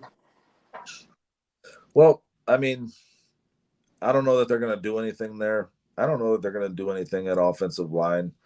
The biggest acquisitions that they made this offseason, in my mind, was along the coaching staff. Yeah. Hiring Shane Waldron. The most important. Right? Hiring Eric Washington. And hiring Thomas Brown out of Carolina to be the passing game coordinator. The least talk about addition of this offseason. Kerry Joseph is another one. But yeah, Thomas Brown was a guy that I was a big fan of that signing for the Chicago Bears. Brandon, you were too. Why? Well, I think it's just Shane Waldron brings something to the table that, as Bears fans, we haven't seen in some time, which is he's not a rookie play caller, right? He's an offensive coordinator that's called plays before, which is great. Mm-hmm. One thing that Shane Waldron hasn't done is work with there's not many people in the league that have worked with a rookie starting QB, right? So somebody who's drafted to be the immediate starter on a roster. And Thomas Brown did that. He did that with Bryce Young. And I think that's huge to have that experience because, rookies handling a guy like Geno Smith, who's kind of taking his last breath, hoping for some kind of revitalization of his career, is a lot different from drafting a guy who's stepping on the field for the first time ever in this league. And it was a good hire anyways. He's a young guy. He's 38 years old. He was given a head coach interview with the Titans this offseason. He actually did an interview for the Texans before DeMeco Ryans was hired. So people like this guy. Players really like him. I think players were kind of pushing for him to be the intern coach when Frank Reich was let go. It's a diverse hire, which the NFL's not leading the charge in that. So that's good to see too. And he's just, I don't know, he's got some swag, man. And I think Bryce Young's numbers didn't jump off the charts when he became the play caller, but I think he did a better job of putting Bryce Young in situations that would help him succeed. Didn't jump off the charts is kind of he threw 2 touchdowns in his last 4 games. 2 touchdowns, 2 interceptions. He did have a 300-yard game against our rival. Yeah, his passing percentage did creep up towards the end of the season. His passer rating was actually somewhere above 80. Yeah. But I think Thomas Brown's experience with a first year starter being like a rookie QB being a first year starter is something that's going to really benefit Caleb Williams, because that's just like I said, Shane Waldron I like the hiring of Shane Waldron. I love it. He's never done anything like this. He's never been given his guy a year like a rookie quarterback that it's his job to get the best out of it. It's just something he hasn't been familiar with. Like I said, Geno Smith it's almost the opposite side of the spectrum, right? Let me just give some background on Thomas Brown too. And also, guys, Bearski just jumped in. Plank, thank you guys for being here. Hit the like and subscribe button. We appreciate you. So Thomas Brown, he played at Georgia. He got drafted into the NFL, right? He was a running backs coach for Melvin Gordon in Wisconsin, running back coach for Chubb in Georgia. He had the horse collar preseason tackle that kind of ended his career. Mm-hmm. But, he then started getting into the NFL, and he was a running back coach for the Los Angeles Rams, and then he was the tight ends coach, and he went from running back coach to assistant head coach with the Rams. Yes, he was their assistant head coach. Then he went to his assistant head coach and tight ends coach the year they won the Super Bowl. Yeah. And then from the Los Angeles, he went to Carolina. That was his first year as offensive coordinator. I believe he called the plays for 8 games last year. Yep. Frank Reich gave him the duties. Davis took it back and got fired. Took it back and got fired the game after he took it back. So then, Thomas Brown got to finish out the last 6 games. Bryce Young did show some improvement in those 6 games. So Thomas Brown does have that experience, But I think the biggest thing with Thomas Brown that stands out to me is I don't expect Shane Waldron to be long for this offensive coordinator spot in Chicago. Shane Waldron is going to be highly sought after if this offense does what we think it's going to do. So I would say having Thomas Brown here gives you a logical successor within the same offensive system to transition. So this was very smart by the Bears, right? They brought in a guy who's familiar with the system, who runs a very similar offense, Who was who has been offered? who's been offered head coaching positions, not offered, but he's been interviewed. Interviewed. Yeah. Yes, and he's been an offensive coordinator. He can be the logical successor for Waldron if Waldron steps out and Eberflus maintains his head coaching job. So I think that's the biggest thing with this is you got two capable guys that are going to be really in charge of this offense, and an easy transition if Waldron goes, Darius. Yeah, I agree with that. Being that, the coach's salary don't count against the cap, hopefully we can pay Waldron to stick around a little while longer. But I do believe he has aspirations to become a head coach. But well, you can't stop him. Yeah, you can't stop him from doing that. But money talks, man. Money talks, man. So yeah, it's Ben Johnson. Yeah, so hopefully, we can. I don't know that that's money with Ben Johnson. I think that's more of he's a fan of the situation he's in. Yeah. He wants a ring. Yeah. And working for Dan Campbell's got to be a lot of fun too. So I mean, if Flus provides that kind of environment, like maybe Waldron sticks around. But all I'm saying is they have a good succession plan in place. Like it looks like they're thinking a couple of years ahead with these hires that they've made. Yeah, I agree with you, Dustin. I think Thomas Brown is an ideal fit for an offensive coordinator for sure, because if the guy is being given interviews for head coaching vacancies, he's clearly somebody that GMs see a lot in, right? I mean, like you said, he was named Sean McVay's assistant head coach. Yeah, he's definitely on the radar. He's definitely on these guys. Well, I mean, they had a few of them. Raheem Morris was one of them too. I mean, like they had a very good coaching staff there, and hopefully the Bears are putting together one here. And Dante makes this point: Waldron just coaches the coordinators. Added layers gives them time to teach and explain.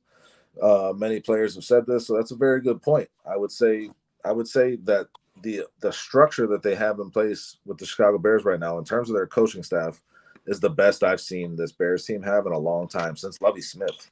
In terms of coaching. And what's huge to me, man, I don't want to beat it to death, but having a guy on your coaching staff who has coached a rookie starter it's not very common, right? Maybe one quarterback per draft becomes the starter of their team, like guaranteed starter before season begins. Mm-hmm. You got that guy that's always looming on the bench over the bridge quarterback that's not doing his job well enough, like Justin Fields was.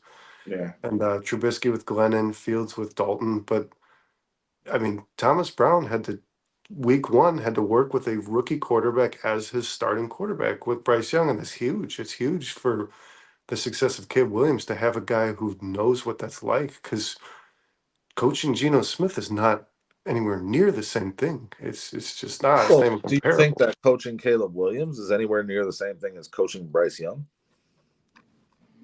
I think the way that a player as young as these guys are stepping, because they're coming in here with a whole lot of confidence, and we all know at some juncture they're going to get hit in the mouth, right? Something's going to bring these guys down to earth, and they're going to understand that this is a different animal. And I think a guy like Thomas Brown, who can maybe relay some things that helped Bryce Young, as we just talked about, right towards the end of the year, I thought we were seeing a little bit of a different Bryce Young, just in the way he handled himself, because he looked like a deer in headlights pretty early in that season.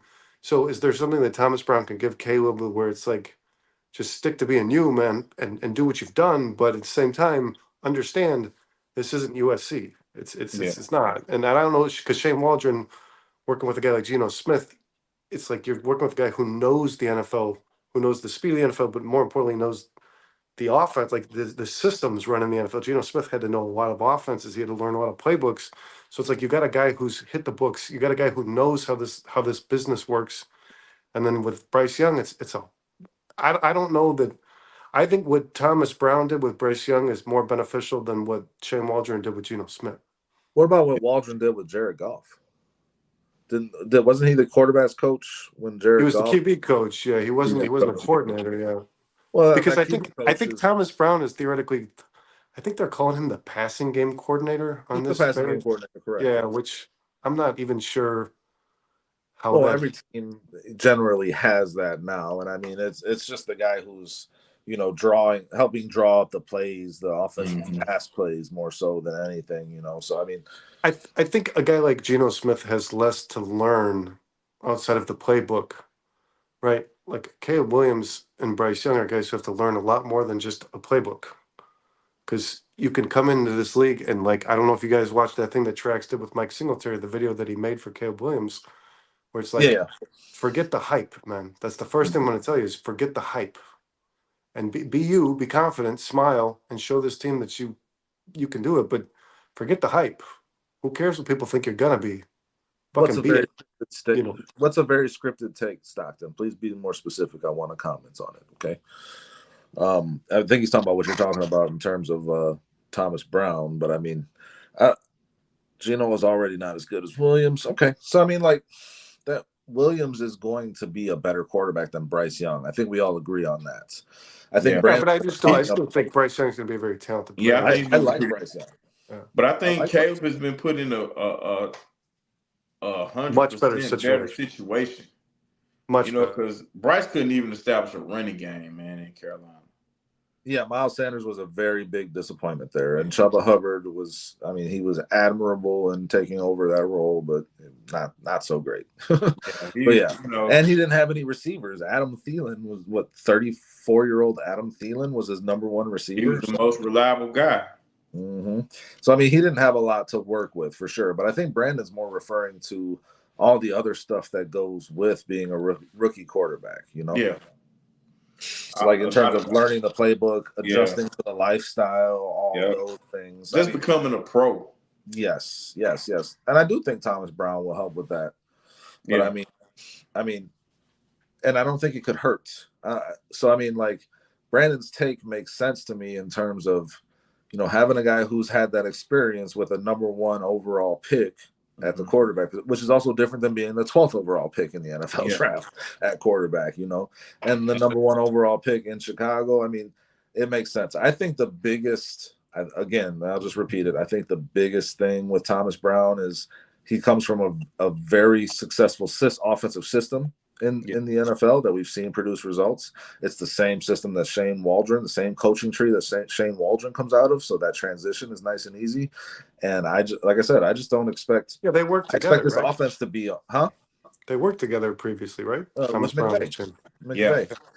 So I just expect Waldron to get job offers, guys. If this offense does what I expect it to do, so I think Brown being in place to take over that role and not have to change the whole offense is the biggest deal with Thomas Brown. Another thing that's not really talked about, Thomas Brown is actually kind of he's young enough to kind of be relatable to these young guys. That's what I mean. Yeah, he's very. He's a different.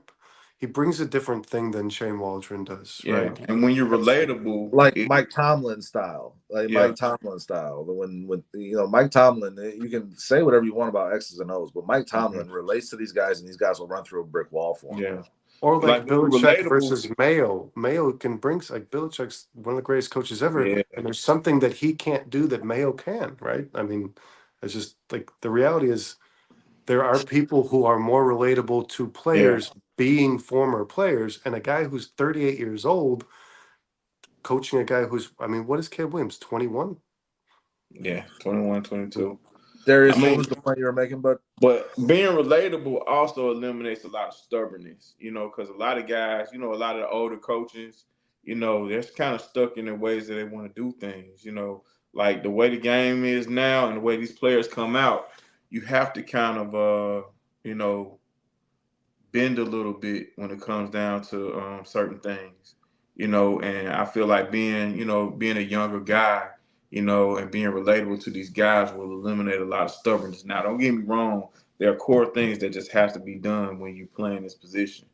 But, I think when you're less stubborn and you're more relatable to guys, you tend to listen more and you try to adapt to, what you hear from the younger player.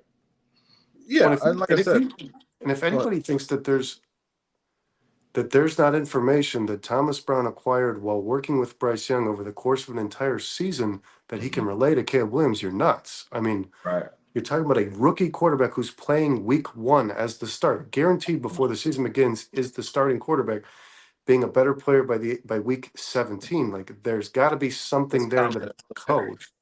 There's got to be something there that a coach was able to give that player in order to be better, right? Brandon, Yeah. what's so hilarious about this comment? It's just a bland personality. I don't think he'll be a coach job. Who's our head coach, guys? He's got a haircut and his whole personality changed. Last year, bro, Matt Eberflus was like watching paint dry. I don't know much about Waldron's personality. I imagine after Hard Knocks, you're probably not going to have the same opinion. I'm sure he's got a lot of personality. He's just we'll see for sure. He's pretty put your head down and get to work kind of guy for sure. Lovey Smith, come on, Lovey Smith was not a personality. Bill Belichick got a personality like a rock. I hear he's very funny in actual private conversations, but when it comes to his business, he's about his business. Yeah. Which I don't care how boring you are, if you can get the job done and you know what I'm saying, get your message through. I don't care how personality to me hasn't played a big role in coaching for a long time. I mean, you had your Bill Cowers and Mike Ditka's, but maybe we got a Dan Campbell renaissance going on. I don't know. Maybe people are like gravitating towards that bite your kneecap style. Yeah. To me, Kyle Shanahan, what's the guy's name? Kyle Shanahan is boring as fuck. Is it Sirianni? Yeah, Sirianni's got a little. He gets a little cheerful on the sideline, but he's pretty. I mean, he never looks like he's all that much like all that emotional. I don't know if that's a thing anymore in the NFL, guys. I don't think that's something. I would even say this. I think that's something a GM is not looking for. Right. You don't want to Mike Singletary. You don't want to Mike Singletary coaching your team anymore. Pulling his pants down on the sideline. Flus is the opposite of Samson. His haircut gave him a new personality and strength. It reminds me of that Simpsons episode, guys, where Homer gets the badass's wig and he turns into a badass. Flus is on something, man, for sure. And he I read an article, and I hope everybody else read it because it was a great article. But you know, he's been training on how to handle the media. You can tell that he's put in work to become much more confident and have talking points that he knows he wants to hit when he's talking to the media. So I mean, I'm expecting big things from Flus this year. Honestly, he knows that he's on the hot seat. So I think that was a very smart move by him to kind of get some goodwill, come into the new age of coaching and actually, sound confident when he's talking about this stuff, because we've seen him have a lot of issues at the podium. Yeah, dealing with the Flus did not have an edge last year, Dante. Dealing with the media is a skill, man. Like dealing with the media it's a skill. Everybody ain't got it. Everybody do not have that skill to deal with the media. And I don't know if that affects, like, Flus is clearly a favored coach in regards to his players, right? Mm-hmm. So does it matter? His personality his players respect the hell out of him.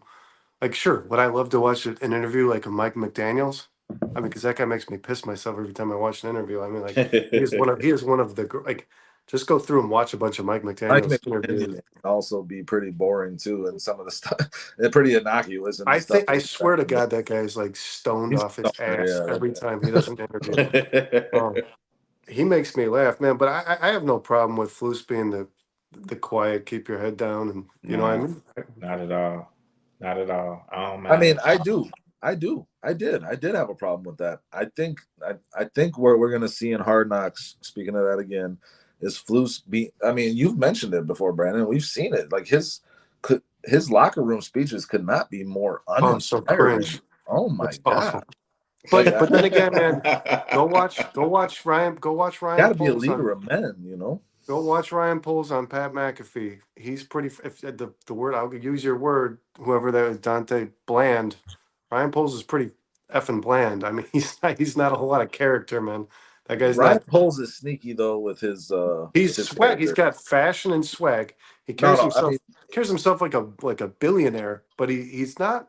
He'll drop some sneaky funny stuff on you though in those conversations. His Pat McAfee interview, he almost looked nervous. I was very surprised at the way he handled it. Like, he looked like he just wanted to get the hell off that show, is what it looked like to me. So he's not a personality guy either. and we all like what he's doing. Yeah. I think what doesn't get addressed enough, and I believe this is what's going on with the coaching staff as a whole. I think the all the coaches, the whole team, the whole coaching staff, it's a lot more cohesive unit than it was the last 2 years. Oh, Without a doubt. Yeah, I think they're all in tune, with the head coach as it should be. Last year it wasn't like that, and I I would think go they all out. trust each other too. Yeah, Which because and is, losing does that, bro. Like when you're constantly losing and you coming in working on a game plan week after week, and you're not seeing the results that you should. They're losing. It takes a great group to stick together when things are falling apart. You know what I yeah, it just mean? reminds me of that Remember the Titans scene, man. Like I worry about Yeah, my defense. You just worry about your offense. yeah. Like, Left That's not side, that's strong side. but Yeah, I I think think. I Yeah, think those guys are hand in hand. They're like a link chain, man. And I think the coaching aspect of our team will be a lot better because of it, and that's why I don't see Eberflus getting out of here no time soon. I think Hard Knocks is going to show a lot, guys. And Cliff mentioned it. He thinks the Bears are going to be nationally loved after Hard Knocks. I think we're going to get to see some inner workings of this team and some personality on this team that we're not so aware of right now, and we'll really see. I mean, like I said, man, like I've said this before. Like last year with the Jets, I could tell they were in for a rough season with Robert Saleh. Just his opening speech to that team. I want to see how Flus addresses the team. That's important to me, and are they buying in? I want to see the guys' reactions oh, when he's last year talking. was terrible. But I mean, they did buy in though. Like They Darius definitely was bought talking in. about, they stuck together through some adversity. So I mean, I want to see if he's building on that momentum, and I want to see how Poles navigates, roster decisions, roster cuts, things like that. How he handles those exit interviews and all that, because I think that's important too when you're GM. Is like watching Joe Shane. I don't know. Can a guy talk himself out of being cut if he gets in Joe Shane's office? I don't know. Like Joe Shane, I want to see there he shoot Flus. from the hip. I want to see Flus address injuries in the season. That was the strangest thing to me is the Bears. I mean, I know you want to keep things in house, like all that stuff that happened with the coaches and the inappropriate behavior, but you couldn't get an answer. Remember when Justin Fields hurt the thumb? Oh, that was a big one. Yeah, he It was was tough it was in so purple. strange. It Yeah. was like it was like you were given the runaround. Good night, man. Like it was like you were being given the runaround. Like you're like I don't like there's a reason they need to conceal the information. It was just so strange, man. Like it was like you were the person asking the question from the media was not to be trusted. It's like they're going to do is write a damn journal or they're going to report it. Like, hey, how's the thumb feeling for Fields? Not healed yet, but he could go, but we're not sure. Like, what do you like? Just get the No, damn report. no, I think he's John learned. Fox is good at that. John Fox, he did a whole lot of that. What you talking about? John Fox is notorious. I feel like they were John Fox is concealing notorious. information from you. Like I was always thinking, like the Justin Fields is he done for his career? I think it was like could be done for his career. Like it was like, what are you concealing? Is it a 2 week injury, a 3 week injury? If like just tell the media what they're asking, it didn't make sense, man. It was always I think strange. Flus is learning that transparency is important for his image. And I mean, I think that he's obviously showing that with the changes he's made, just in terms of his personal image and in terms of how he addresses the media. That most recent addressing of the media he did was a coach I can feel confident in. Honestly, Yeah. like that's the way I interpreted that, and it was a good feeling based on the feelings I've had in the past watching him talk about this team. No, his interviews leading up to the season have been good. It takes some getting used to, night and man. day. It's It night and takes some day. getting used to. I mean, Yeah, it's not because like that interview. the Go ahead, dude. players, they look at your press conferences too. Mhm. Not only to see if you're talking shit about them, but Or if they're back. they Yeah. also want to see you being confident and standing up in there and handling the little adversity. Handling those tough Back up questions. your players. Yeah, and taking accountability. You know what I mean? Yeah, Mhm. go watch Dan Foster, UCLA's football coach. Has everybody seen this John interview? Foster. Foster, yeah. Have you seen this interview Yeah. that he Yeah. just did? What the But see, you hell gotta is that? understand, Deshaun was a running back, and he's pretty good running back in the NFL. So he's used to being in front of he's used to being in front of the microphone. Yeah, did you watch that interview? Oh no, I've no, never no, seen no. I've never seen anything stranger in my life, man. They were like, because the UCLA is merging with the Big Ten, and he's Mhm. like, "We're excited about this merger. Most of you don't know a lot about UCLA, but we're in LA.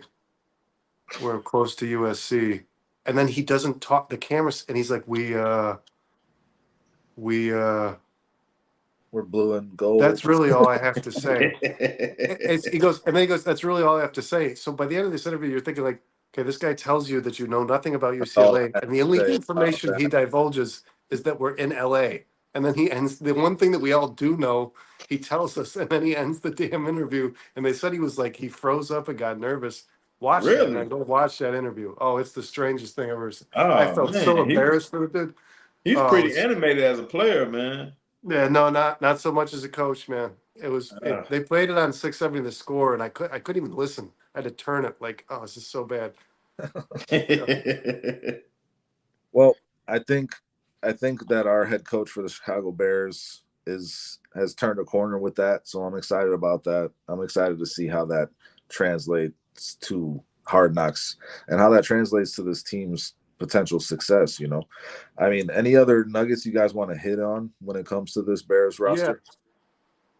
I want to know, did you guys see the top 100 players? yeah.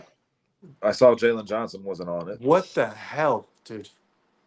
I mean, like, Have a good Jaylon night, Johnson's, but what the hell? How is Jaylon Johnson not on that list? Yeah. Jaylon Johnson is a top 8 cornerback in the league for sure. So I mean, how many quarterbacks were on the list? Because like that, he's in the top 6, I would say for sure. Like, I mean, you could probably pick 5 guys that you would take over him. I don't know that there's a Bears player I would put on that list other than Jaylon Johnson. I mean, no, you have to put Montez on there. Montez Sweat. Yeah, you have to put Montez on there. And Montez Sweat, I believe, ranked 14th of all edge rushers last year. I don't know that I would put Montez. Well, you got to remember about this list. It's the players voting on it, and which is mind blowing. Because how many receivers have played across from Jaylon Johnson, and you expect to see one of those interviews like on Football Life where they're like, "Oh, the dude's just a monster." You know what I mean? Like you can't beat him, can't get separation. Like he made so many people look bad. He was an all-pro. He was an all-pro. He was in the Pro Bowl. Like, I mean, he said it was bullshit. He had one of the lowest completion percentages in the league for sure. I mean, he had a very good season. But that list is a popularity contest. I just want to see Aaron Rodgers on that list. Aaron Rodgers was on that list and played 5 snaps?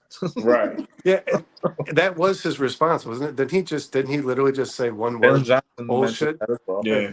Yeah. Like, and there was some other guys on that list that didn't play a full season as well, man. I mean, maybe they just saying, this is just, let's see him do it again. Oh, he's gonna wear that. He's gonna take that with him. I would hope so. If I was a player, man, I don't know how much I would give a shit about that. To be honest, like I said, it's being voted on by a bunch of guys who aren't watching. I think it would matter more to me because it's the players. Yeah.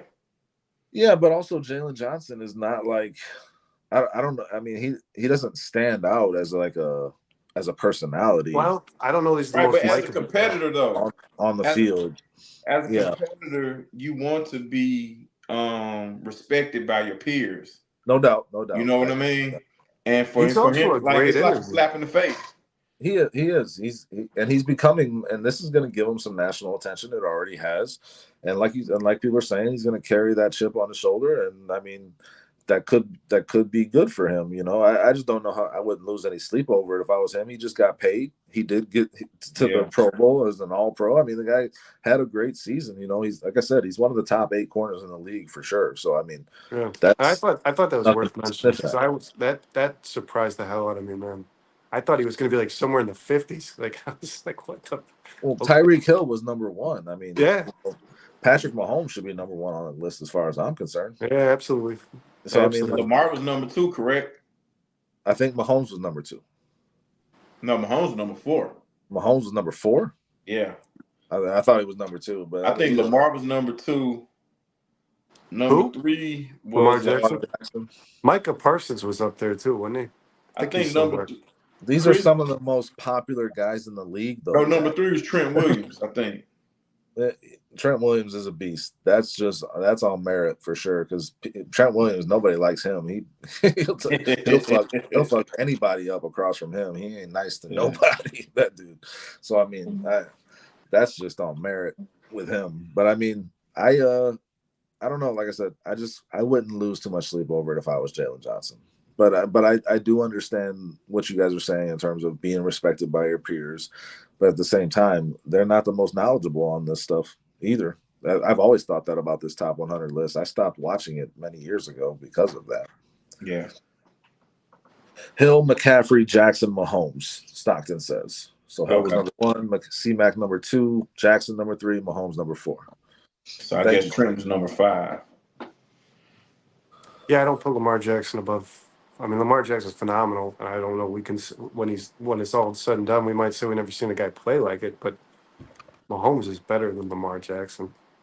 Oh yeah, he's a better quarterback, but is Lamar a better football player? I mean, you could go back and forth on that in terms of what each guy brings to their team. But it's I don't know that if you swap those two guys out for either of those teams, that I don't know how much it would change the success of either team. I think they would both have been in that AFC Championship game. Yeah, I think Mahomes will probably still be winning Super Bowls for Baltimore, though. Yeah, Mahomes is the lead dog because he's a champion. He's been a champion the last couple of years, so and he's either been in the game or winning it, So he's gonna get that, he's gonna get that. He should get that just due, But Lamar's the MVP. He was the MVP last year, So I mean, it could go either way. They could have put Lamar first over Hill. I honestly think Lamar. I think Lamar will be playing the Super Bowl the end of this season. I believe if he stays there. I hope. Darius, you get into fantasy at all, bud? You got yes, sir. When you gonna be drafting? You said when? Yeah. I don't know when. I mean, but you got the mocks you got going. Who you targeting in this draft? Who's the guy you got? I haven't looked at him yet. No, but I should be seeing something in probably the next couple of weeks. For sure. We usually start late, but I mean, I'm with the fantasy team. I mean, I'm with the fantasy thing here, Chicago Sports Podcast with Travis. Nice. Yeah. So who's the guy you gotta have in this draft, in this fantasy draft? Who's the guy you gotta have? What's the one guy you're like, I'm getting that guy. I'm coming out with that guy no matter what. Lamar Jackson or Pat Mahomes. Lamar Jackson, really? Or Pat Mahomes. But it's a bunch of them, man. Different positions. Like I'm saying, Bijan Robinson. I look at guys who can get the bulk of the action, like CeeDee Lamb, the CeeDee Lambs, even Cheetah. Guys is gonna get those looks. Travis Kelce. I think Bijan Robinson explodes this fantasy season. I can get on board with that. I'm a big fan of Bijan. I had him on all my teams last year. They were so stupid. That was the most abuse I've ever seen of a talent in sports, man. I wasn't a fan of his usage. Made me a lot of games. Yeah, no, I was. I mean, and Arthur Smith.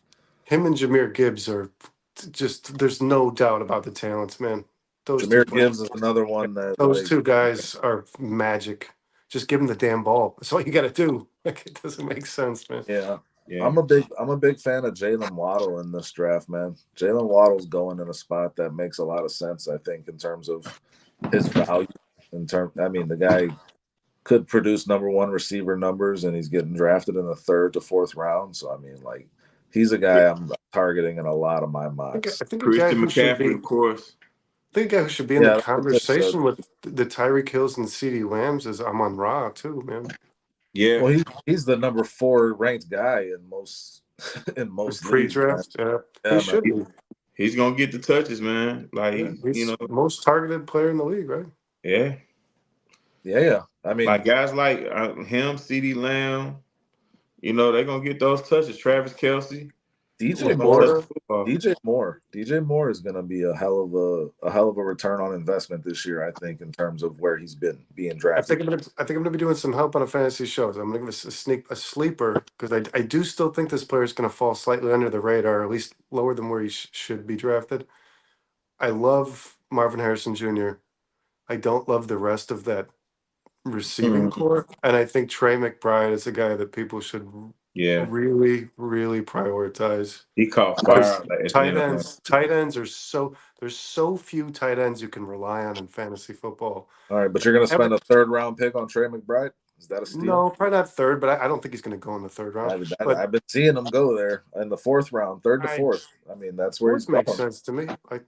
And like a guy like Evan Ingram, Trey McBride, Sam Laportas, these are guys that people are going to sleep on. I think for sure. Mm-hmm. Evan Ingram's a lot better value than McBride in my mind. Yeah, Evan Ingram was 4th in the league in receptions last year. He was the only tight end that made the top 15. Ingram gets hurt. Kelsey didn't even make them. I mean, if you want to talk about guys that had great target rates, David Njoku out of Cleveland at that tight end spot, man. He going in the 10th round. He was like should have been a very like in the tail end of the list, but he should have been a considerable player for most improved because he was so disappointing for his first few years as a player in this league. Yeah, he couldn't stay healthy either. But that guy was putting up with Joe Flacco. He was putting up like number 1 receiver numbers, man. he was their go-to guy. Amari Cooper had some good games, but Njoku was the guy. Consistent. Yeah, for sure. Njoku was that guy. Cliff Victoria is really high on Jaquan out of Philly. Jaquan's a guy Jaquan to me is a top 4 running back for sure. Yeah. The kid with the Colts as well. Jonathan Taylor. Yes, sir. Here. The thing that you notice with this top 10 of any of these drafts, guys, is that receivers are going. You can get a steal at running back if that's what you want to do. You know, you want to go running back, you want to get a guy like Saquon. He's fallen out of the top 10. I want to be on record saying this is going to be the one of the best fantasy seasons for everybody out there who's drafting their fantasy teams. It's going to keep this in mind because they always get value where they fall. Going to be one of the best seasons for rookie class in fantasy football you're ever going to watch. I truthfully believe. At what position? All around? I would say wide receiver to most definitely. Running back, not so much. The running back class was, I don't know, Dustin, me and you have talked about some guys that are not going to be on people's lists that we like esteem. Audric Estime out of Denver, yeah, man. Yeah, and then, but guys like Corey. Thanks, Robert Lee. Have a good night, guys man. like Being here.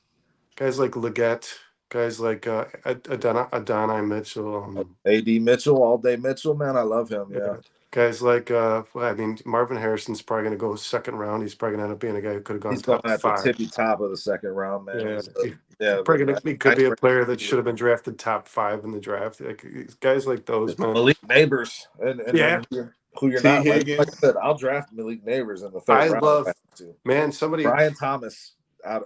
Brian Thomas on Jacksonville, and a guy that I love because Josh Allen's gonna throw the damn ball is Keon Coleman, man. That's Keon Coleman's a player you should keep. I have some reservations about that Bills offense this year. I don't know how it's gonna go. I like Joe Brady, man. Okay, but who's stepping up as the number 1 receiver there? Keon Coleman. That's like me putting that kind of investment into a Keon Coleman, I'm a little concerned when I start thinking about that, you know. But you got to think. What we're talking about here is where do you think Keon Coleman's going to be drafted in fantasy? He's getting drafted in the 4th round, 6th, 7th. Yeah, I'd take him 5th. Yeah, Josh throws a little bit too many interceptions for me. Yeah, but Joe Brady kind of cleaned that up. Because he leaned on what's his Cook or no the running back. Yeah, James. Yeah, he leaned. Who had a phenomenal finish to his season. Him and Kieran Williams, the kid on the Rams, finished strong as hell, man. Yeah, Yeah, man. I mean, Williams definitely did. it's exciting. Karen Williams has some injury concerns, I think, but I mean, they got Blake Corum as the backup over there. That's an interesting deep sleeper for people, but I mean, he's going pretty high. You're talking ninth, 10th round for a guy that's a backup running back. I read the top 10 projected running. I don't know how they'd relate because there was a fantasy list, but it was related to a team, not an individual player, and the Bears were like third. So it wasn't DeAndre Swift. It was like the Bears rushing attack, which kind of surprised me. In terms of how they're going to be running the ball? Yeah, like in terms of volume in fantasy. Yeah. Oh, well, DeAndre Swift's going to get a lot of opportunity, man. And because it's not necessarily just running the ball, To tie it back to what we've been talking about from the beginning of the show, and Darius said it, running back screens. I mean, that's going to be a way to get the defense on its heels if your offensive line is not totally in sync. DeAndre Swift could be catching some balls out of the backfield at a pretty high rate this year. That list was questionable though, man. The Titans were on there, and if Pollard's the starter, well, you're the one that brought the list up, man. I like Spears a lot. I think Spears ends up being the starting. Najee Spears is a beast, man. That guy, when he had opportunity, he definitely took advantage of it, and I could see him doing that again this year. If you look at Pollard, was one of the worst running backs in the league in terms of efficiency. And I think Henry's stock drops off pretty substantially being on a team with Lamar Jackson. To be honest, he's going high, man.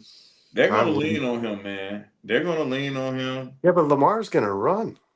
Yeah. It's going to happen. He hasn't slowed down, man. He's going to run. Credit to Lamar. Lamar has learned to kind of manipulate that pocket pretty well and become a pretty decent passer out of the pocket. Cliff says don't sleep on Caleb at his draft position. Look at his weapons.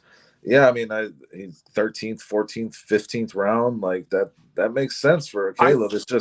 I think Caleb's going to be one of the first quarterbacks taken off the board in regards to somebody's second quarterback.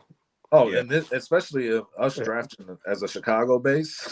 Yeah, I'm expecting Caleb to be going in the 10th. Well, no, I'd be completely. If I drafted my starter, I'd be completely comfortable with Caleb as my second quarterback, 100%. Yeah, I don't want him to be my starter for sure. I mean, that's just too much you're putting on him. I think I expect big things out of him. I do, but it's like there's a lot of risk with that. You're boom or bust with that. And I expect big things. I don't know. I don't know how it will relate to fantasy. You know what I mean? Yeah. He could have a really good year that didn't equate to being a top tier quarterback. Well, I mean, the one guy I think that's getting drafted really high on the Bears that you kind of got to be careful with is odunze, man. I think he could be I know he's going to be a solid player for the Bears, but is that going to correlate to him putting up great fantasy stats, being like a middle round receiver in fantasy? I don't know, man. With Keenan Allen and DJ Moore in front of him, that's a tough proposition. But you see in training camp, Caleb loves hitting him on that corner of the end zone. Well, and a player I would bet, man, gets drafted lower than he should is Cole Kmet. I'll bet you he's drafted lower than he should be in almost every fantasy league. 14th round, 13th, 14th round is where I've been seeing him go a lot. I've been doing a lot of mocks, man, and I see Cole Kmet going. He's drafted after guys like so Ferguson goes before him, Njoku goes before him, Brock Bowers goes before him, Dalton Schultz goes before him. He's like in the Luke Musgrave tier. Cole Kmet. That Brock Bowers, Michael Mayer thing is going to be cool, man. I think that's going to. I still believe Michael Mayer is a really good player. I think rookie tight ends, though, in terms of Brock Bowers, they generally don't make a big impact. I think the best one last year was Florida. You're looking at the receiver too, though, man. Yeah, for sure. It's how do they utilize him, but they still have Devontae Adams and Jacoby Myers too. So targets. Well, they've got some weapons there, man. They've built something over there. Let's see what old Getsy does, man. Yeah, I was about to say the unfortunate thing is Getsy is their offensive coordinator. Who's there? Is that Zadir White or whatever? Is that their running back? Zamir White, yeah. Yep, he's their number one running back with no competition. So that's a guy that's a value pick, I think, at running back. If you're drafting in those middle rounds looking for a guy who's going to get number one workload potential, That I mean, he's a guy to take a flyer on for sure. Dustin, where did Zach Moss go? Huh? Where did Zach Moss? Did he go somewhere to start? Zach Moss? Yeah. He's on Cincinnati. Is he their starter? He's their starter. Yes. I mean that's what they're saying. I mean, I know you are too. Chase Brown. I'm a big fan, man. He's been getting first team reps. I fucking love that kid, dude. Yeah, that kid in Illinois was so fun to watch, man. Mm-hmm. He was fun to watch in Cincinnati last year too when he got opportunities. I mean, he's kind of got that Tariq Cohen thing going for him. He's a jitterbug. Yeah. No, so I don't know. Like Zach Moss, I think just had a lot of opportunity last year. But I mean, if Chase Brown eats into that, I can see Chase Brown being the more impactful back for that team. I love Chase Brown. Another player that I really like, man, that he still has not gotten a fair shot. I know the Chargers went out and signed both kids from the Ravens, Dobbins and Gus Edwards. But I really like Isaiah Spiller. That's a kid I would. Yeah. I hope out of Georgia. Man, right? J.K. Dobbins, man. Oh, can't stay healthy. So you might be on Spiller by like week 3, dude. He has brutal injuries, man. I mean, like, oh man. Yeah, I've had high hopes for him throughout his career, and whenever he's healthy, he plays well. But like, you can't bank on that. I can't. I've tried. It hasn't worked out for me very well, not once. I like Gus Edwards a lot. I don't see Spiller. I mean, you got Vidal there in LA too, man. I think he supplants Spiller. So I mean, like I don't know that they got a lot of running back there, and Harbaugh's going to run the football a lot. You got me asking. Chase Brown and Devon Shane are 2 players I would target in fantasy for sure. Oh my God, Shane is one of the most efficient rookie running backs in NFL history. Like the guy. I mean, he's like a Chase, but he's got that. He's so little, but he's got that. Just give him the damn ball, man. He's way better than Chase Brown. Way better than Chase Brown. Well, they're both like 170 pounds.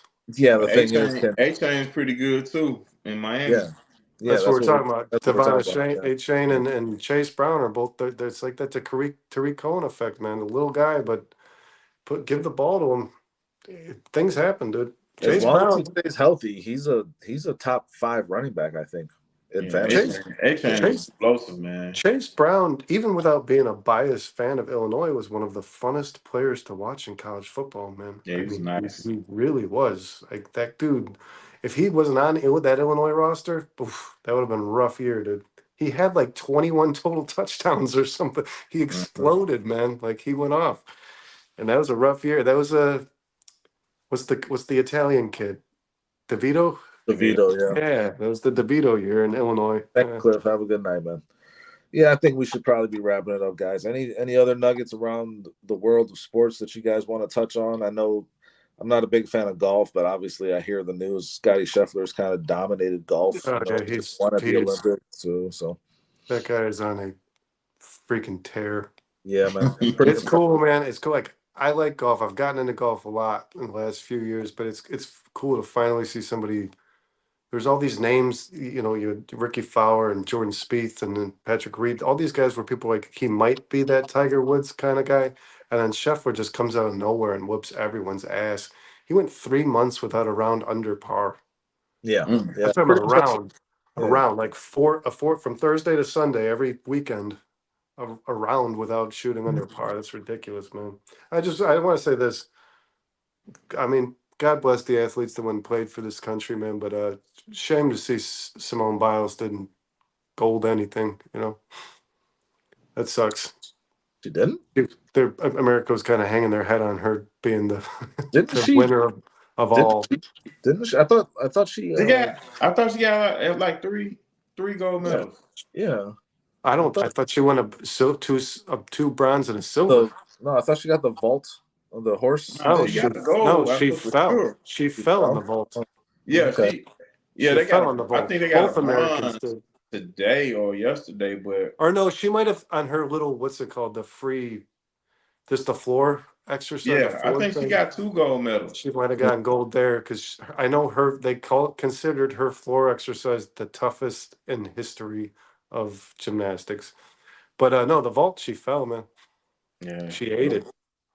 I don't follow the Olympics honestly. I mean, I'm watching men's basketball. Yeah. U.S. is. We talked about U.S. the last time we were on here. We were a little disappointed with their performance, but they're getting their shit together pretty well. They're beating the crap out of people pretty easily. Have you guys watched this 3-on-3 basketball? No, With Jimmer for Remember that. for that couldn't even play. What the hell dictates who you put on that team? Yeah, I was trying to figure out who the hell was on the team. They're Yeah, just not relevant people. I like You can go get Jimmer some guys from Fredette. the big three, He was a man. phenom in college, but he's like 34 or something. Like, dude, that was a long time ago, bro. Like, have the White Go Sox get some won of the again? guys. Go get some of the no, guys 20 from in the a big row. three, man.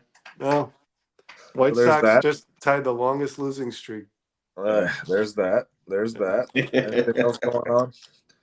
Cubs have been winning some games, which is I've been seeing them come across the screen on some wins. I'm not really watching them, but I mean they beat the Cardinals recently. I saw that.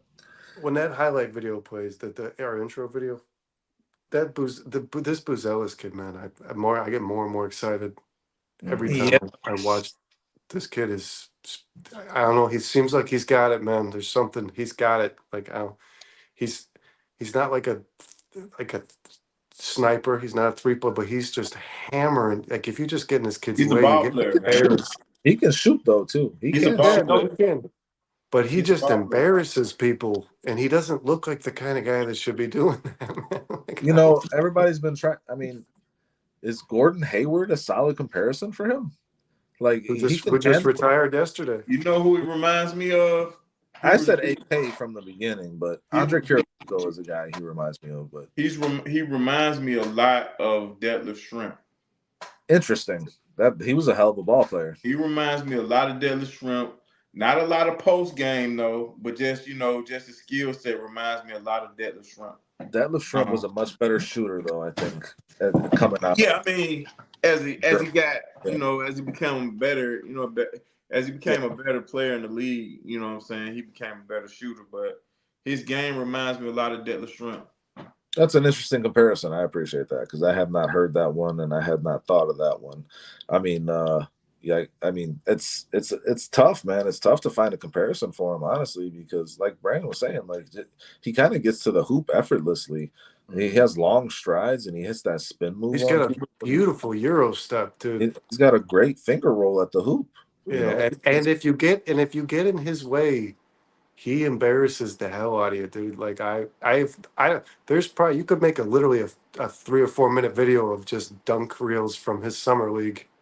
I mean, he posterized like 10 people, man. I mean, he just embarrassed the hell out of people. The But I Bulls mean, are he's going to playing be fun kids. to watch. The It Bulls are looks going to like be we're fun. gonna have Zach on this team too. And I don't think that I think that's the best possible thing right now. And if Lonzo Ball, I mean, it's just like you can't get nothing for him, Darius. Like I say I'm not mad at it. Oh yeah, okay. I thought you were saying. Vooch is the guy you should be able to move. Yeah, but then you don't have anyone to step in his place. Yeah, but that's not what the Bulls are trying. Yeah, but you also need that. They're no. Mark Eversley said it very clearly. They're trying to reload, not so much rebuild. Like they're trying to maintain some kind of competitiveness while also moving towards this youth. Yeah, I would imagine they gave Patrick Williams a lot of fucking money, dude. Yeah, no, but that lines up with this core. That lines up with everybody's age, and if you think he's going to be a player, then you got him on a bargain. Honestly, from my perspective, but I think Matas has kind of already shown that he's a better NBA player than Patrick Williams. Yeah, I know. It's so weird. It's like Williams finally has it's like you're kind of thinking like, oh, this guy's finally the small forward on this team. Now you're like, I don't know. Like we got this new kid who's looking like he could play small forward. Oh yeah, Stockton's in Sacramento. He wants Vooch too. He already got DeRozan. Yeah, you're welcome for that. We were sad to see him go. I mean, I don't know what Vooch in backup center. I mean, I guess that's a pretty good backup center for Sabonis. Makes sense. New York interested. New York? I heard New York's interested in Vooch. That would make them a better team. They just lost Hartenstein, right? They had Hartenstein. He was So I mean, I don't know if Vooch is too slow for that team. I think, man, that team likes Robinson's still there. Yeah, but he's also always injured. Yeah, he's never healthy. Yeah, so their starting center position is a little precarious there in New York. So I mean, I would love to see the Bulls get some kind of draft capital in return for Vooch. That'd be Yeah, great. I'd love for to see sure. Zach LaVine With a play well good enough. draft too, a good draft on the way, man. Yeah, I mean, You want to play they a got Mexican? they got the Lonzo Ball situation. That's another thing. Hopefully, he's able to get back on the floor. Are you If guys not, with just the as Bulls or somewhere. skeptical as me He's as playing Cooper? 5-on-5, so Are you that's guys good. are you guys just as like hitting the brakes on Cooper Flag as me? No, No. no, all in No, on Flag. No, you think this kid is? You think this kid's the real deal? Yes, sir. yes, he's gonna dominate at I Duke. want to watch the season at Duke, man. I want to see Yes, it. sir. I mean, dude, he was playing with the Olympic team, and they were all in shock by how good he was. I mean, His high school highlights impressed the hell out of me. I just want to see him do it at the next level for sure. no, the guy's a stud, man. I Yeah, think the Bulls are going to be a lot of fun to watch this year. Just I don't think it's going to equate to a lot of wins. I want to see these young guys play well, and hopefully they're in on the Cooper Flag sweepstakes. Oh, they'll be with the and lottery. They will be. I don't think Billy Donovan is interested in a total rebuild. Yeah, that's why Billy Donovan needs to go, though, right? Yeah, Like, I agree with you. I mean, that's just like if he's trying to win. If you're a coach, you want to win. That's what you're paid to do. You know, he ain't if he ain't part of this rebuild, then you know he's going to try to win every game, and he's won with teams that weren't expected to be that good. You know, in OKC. So I mean, this could be a better team for him in terms of his coaching style. We'll see. You know, I mean, they could go really small, which he's shown he likes to do in the past. You know, so I mean, he could do some interesting things with the lineup, the way this roster is set up. And I really like Jalen Smith, the signing that from the guy was drafted by Phoenix and was been in Indiana. I think he's a very efficient center, and I could see him being a starting center if we got rid of Vooch. You just Yeah, call. he's always played at a really high level. He's a solid 3-point shooter too. Yeah. So, I mean, again, I don't expect the Bulls to win many games, but I'm excited to watch these young players grow and see another year of development from Kobe White. So, thanks for bringing It's definitely going to be some decisions that have to be made. Kobe Like, White and Io, man. Io and Kobe took huge strides. Mm-hmm. Yeah, as far as defining roles, there's going to be some decisions that have to be made. Some guys, you know, their ego may be bruised a little bit because, you know, based off of where they feel like they stand. The only guy you're What talking actually about is happens. Zach LaVine, bro. That's the only guy. I Right? think Zach remains a starter, man. I think Kobe's best coming off the bench. I mean, Kobe had Well, a great year last year. you know, Kobe's your Giddy's going to start over Ball. Yeah. And I think Giddey is a small forward. I mean, that's the crazy thing to think about is like, is it Kobe White, Zach LaVine, Giddey, Patrick Williams, and Vooch? Is that what you're rolling with? And then you That's bring not terrible. No, you bring Ball slowly off the bench, and then you got Io as your backup shooting guard. Yeah, Buzelis as your backup small forward /4. You know, depending on what you do there, and then you got Jalen Smith and who's the guy they drafted out of Tennessee that I like a lot? I'm blanking. Phillips. Julian Phillips. Yeah, I think Well, Julian. and I think the they springy also. motherfucker, man. I like him. I think they also intend on playing the kid who they Terry. acquired for DeRozan. No, Duarte. Oh yeah. Duarte But then is you got a Dalen shooting Terry. guard. You got Yep. Dalen Terry. Like, you know, like I said, it's some decisions gonna have to be made, and hopefully with the number of bodies they have in training camp, this pressure brings some diamonds. I think the biggest decision that's going to need to be made is how soon can they trade Zach LaVine to open up playing time for those other guys? Because Dalen Terry ain't going to get no run on this roster the way it's currently comprised. Yeah, when do you pull the plug on Billy Donovan? That's the thing that concerns me most. First, they gotta find a guy that they deem that can replace him. You know, you want to go young, you got to dictate. You got to decide now if that, because you're going to be bad. You know that. You don't expect Donovan to win, but you got to decide now. Is that guy the right? I don't know, man. JJ Borrego's still out there, yeah. Isn't he? I mean, like he turned down a job, I believe. So I mean, he's still out there. I think he turned down the Pistons job. I don't like Donovan. I don't like Donovan. I don't want him to be the Bulls head coach any further. but he's gonna be the Bulls head coach. But if they've decided that they don't care about winning games so much this year, Billy Donovan is your head coach for this entire year, and then he probably gets next year. We don't know how long that extension was for, but that's what I'm saying. You kind of have to commit, because it's like you're not going to. The results aren't going to dictate how you view your coach. So it's like you have to decide now: is this the guy or isn't it? Yeah, I mean, I think they decided he is the guy, man. I don't think he can coach us into the top 5 of the conference. I don't think he coached that well. No, he's not. If he can't get us in the top 5, then no. And he got an extension at the strangest time. It upset me so much because like at that time, me and you, Brandon, we were talking about how quickly can we get rid of him. And then they reported that they had in August they had already given it. Yeah, it was like what the that was so strange. I was so disappointed by that. But I mean, I don't know that the roster construction made a lot of sense. I don't know that Zach LaVine is a guy that was a good pairing with DeMar DeRozan. With a healthy ball, it would have worked out decent. But it tied everything together for sure. He brought everything together.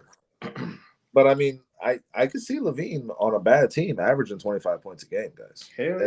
At that point, he's building up his trade value, and the Bulls got to get out from under that contract and get whatever draft capital they can.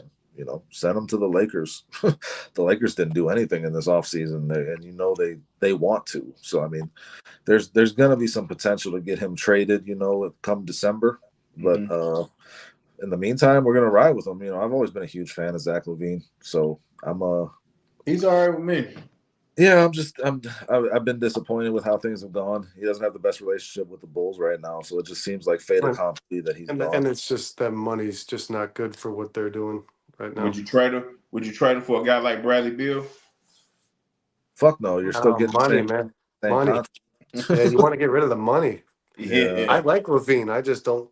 The contracts have to match, correct? Yeah, the thing is, you got to match the contract. So, that's why the Lakers make sense, because D'Angelo Russell has that big contract firing. No, it's not about getting them on the team. I know. It's about getting them on the team to then get rid of them, but you can match the salaries. Between him and Rui Hachimura, you can match the salaries basically. The Bulls are in no position for a max deal on being anywhere in their payroll. It doesn't make sense. Makes no sense. Yeah. Nobody deserve it either right now. It made sense to them at the time, and it made sense to me at the time. At the time it did, because what are you going to do? Let him walk for nothing? You would think that he was going to at least maintain his value. He was a 2-time All-Star. He was averaging 25 points a game consistently. He played on Team USA. Yeah. Great. Yeah, exactly, man. So it made sense at the time. It's aged very poorly. The injuries to Ball and injuries to Zach, Yeah. And DeMar was the oldest. I think DeMar was one of the oldest guys on the team. He stayed pretty healthy. Yeah, and the youngest guy on the team couldn't stand the damn court. Patrick Williams was just one thing after the next, man. Well, hopefully, like I said, hopefully these guys grow. Hopefully that Patrick Williams deal becomes a steal if he turns into what they've expected. It would be. You're right. That'd be a great signing. It's an amazing deal if Patrick Williams becomes 75% of what they expected when they drafted him. Honestly, a 3-and-D guy that can play between the 3 and the 4. I mean, and every once in a while do that thing that you see come out of him that you never see again, where he just like something magical. Yeah, if he can get a couple of those a game, then he becomes worth it, But I mean, and maybe the Matas edition will light a fire under his ass, because that's the biggest thing he needs. Something has to, man. Yeah, man.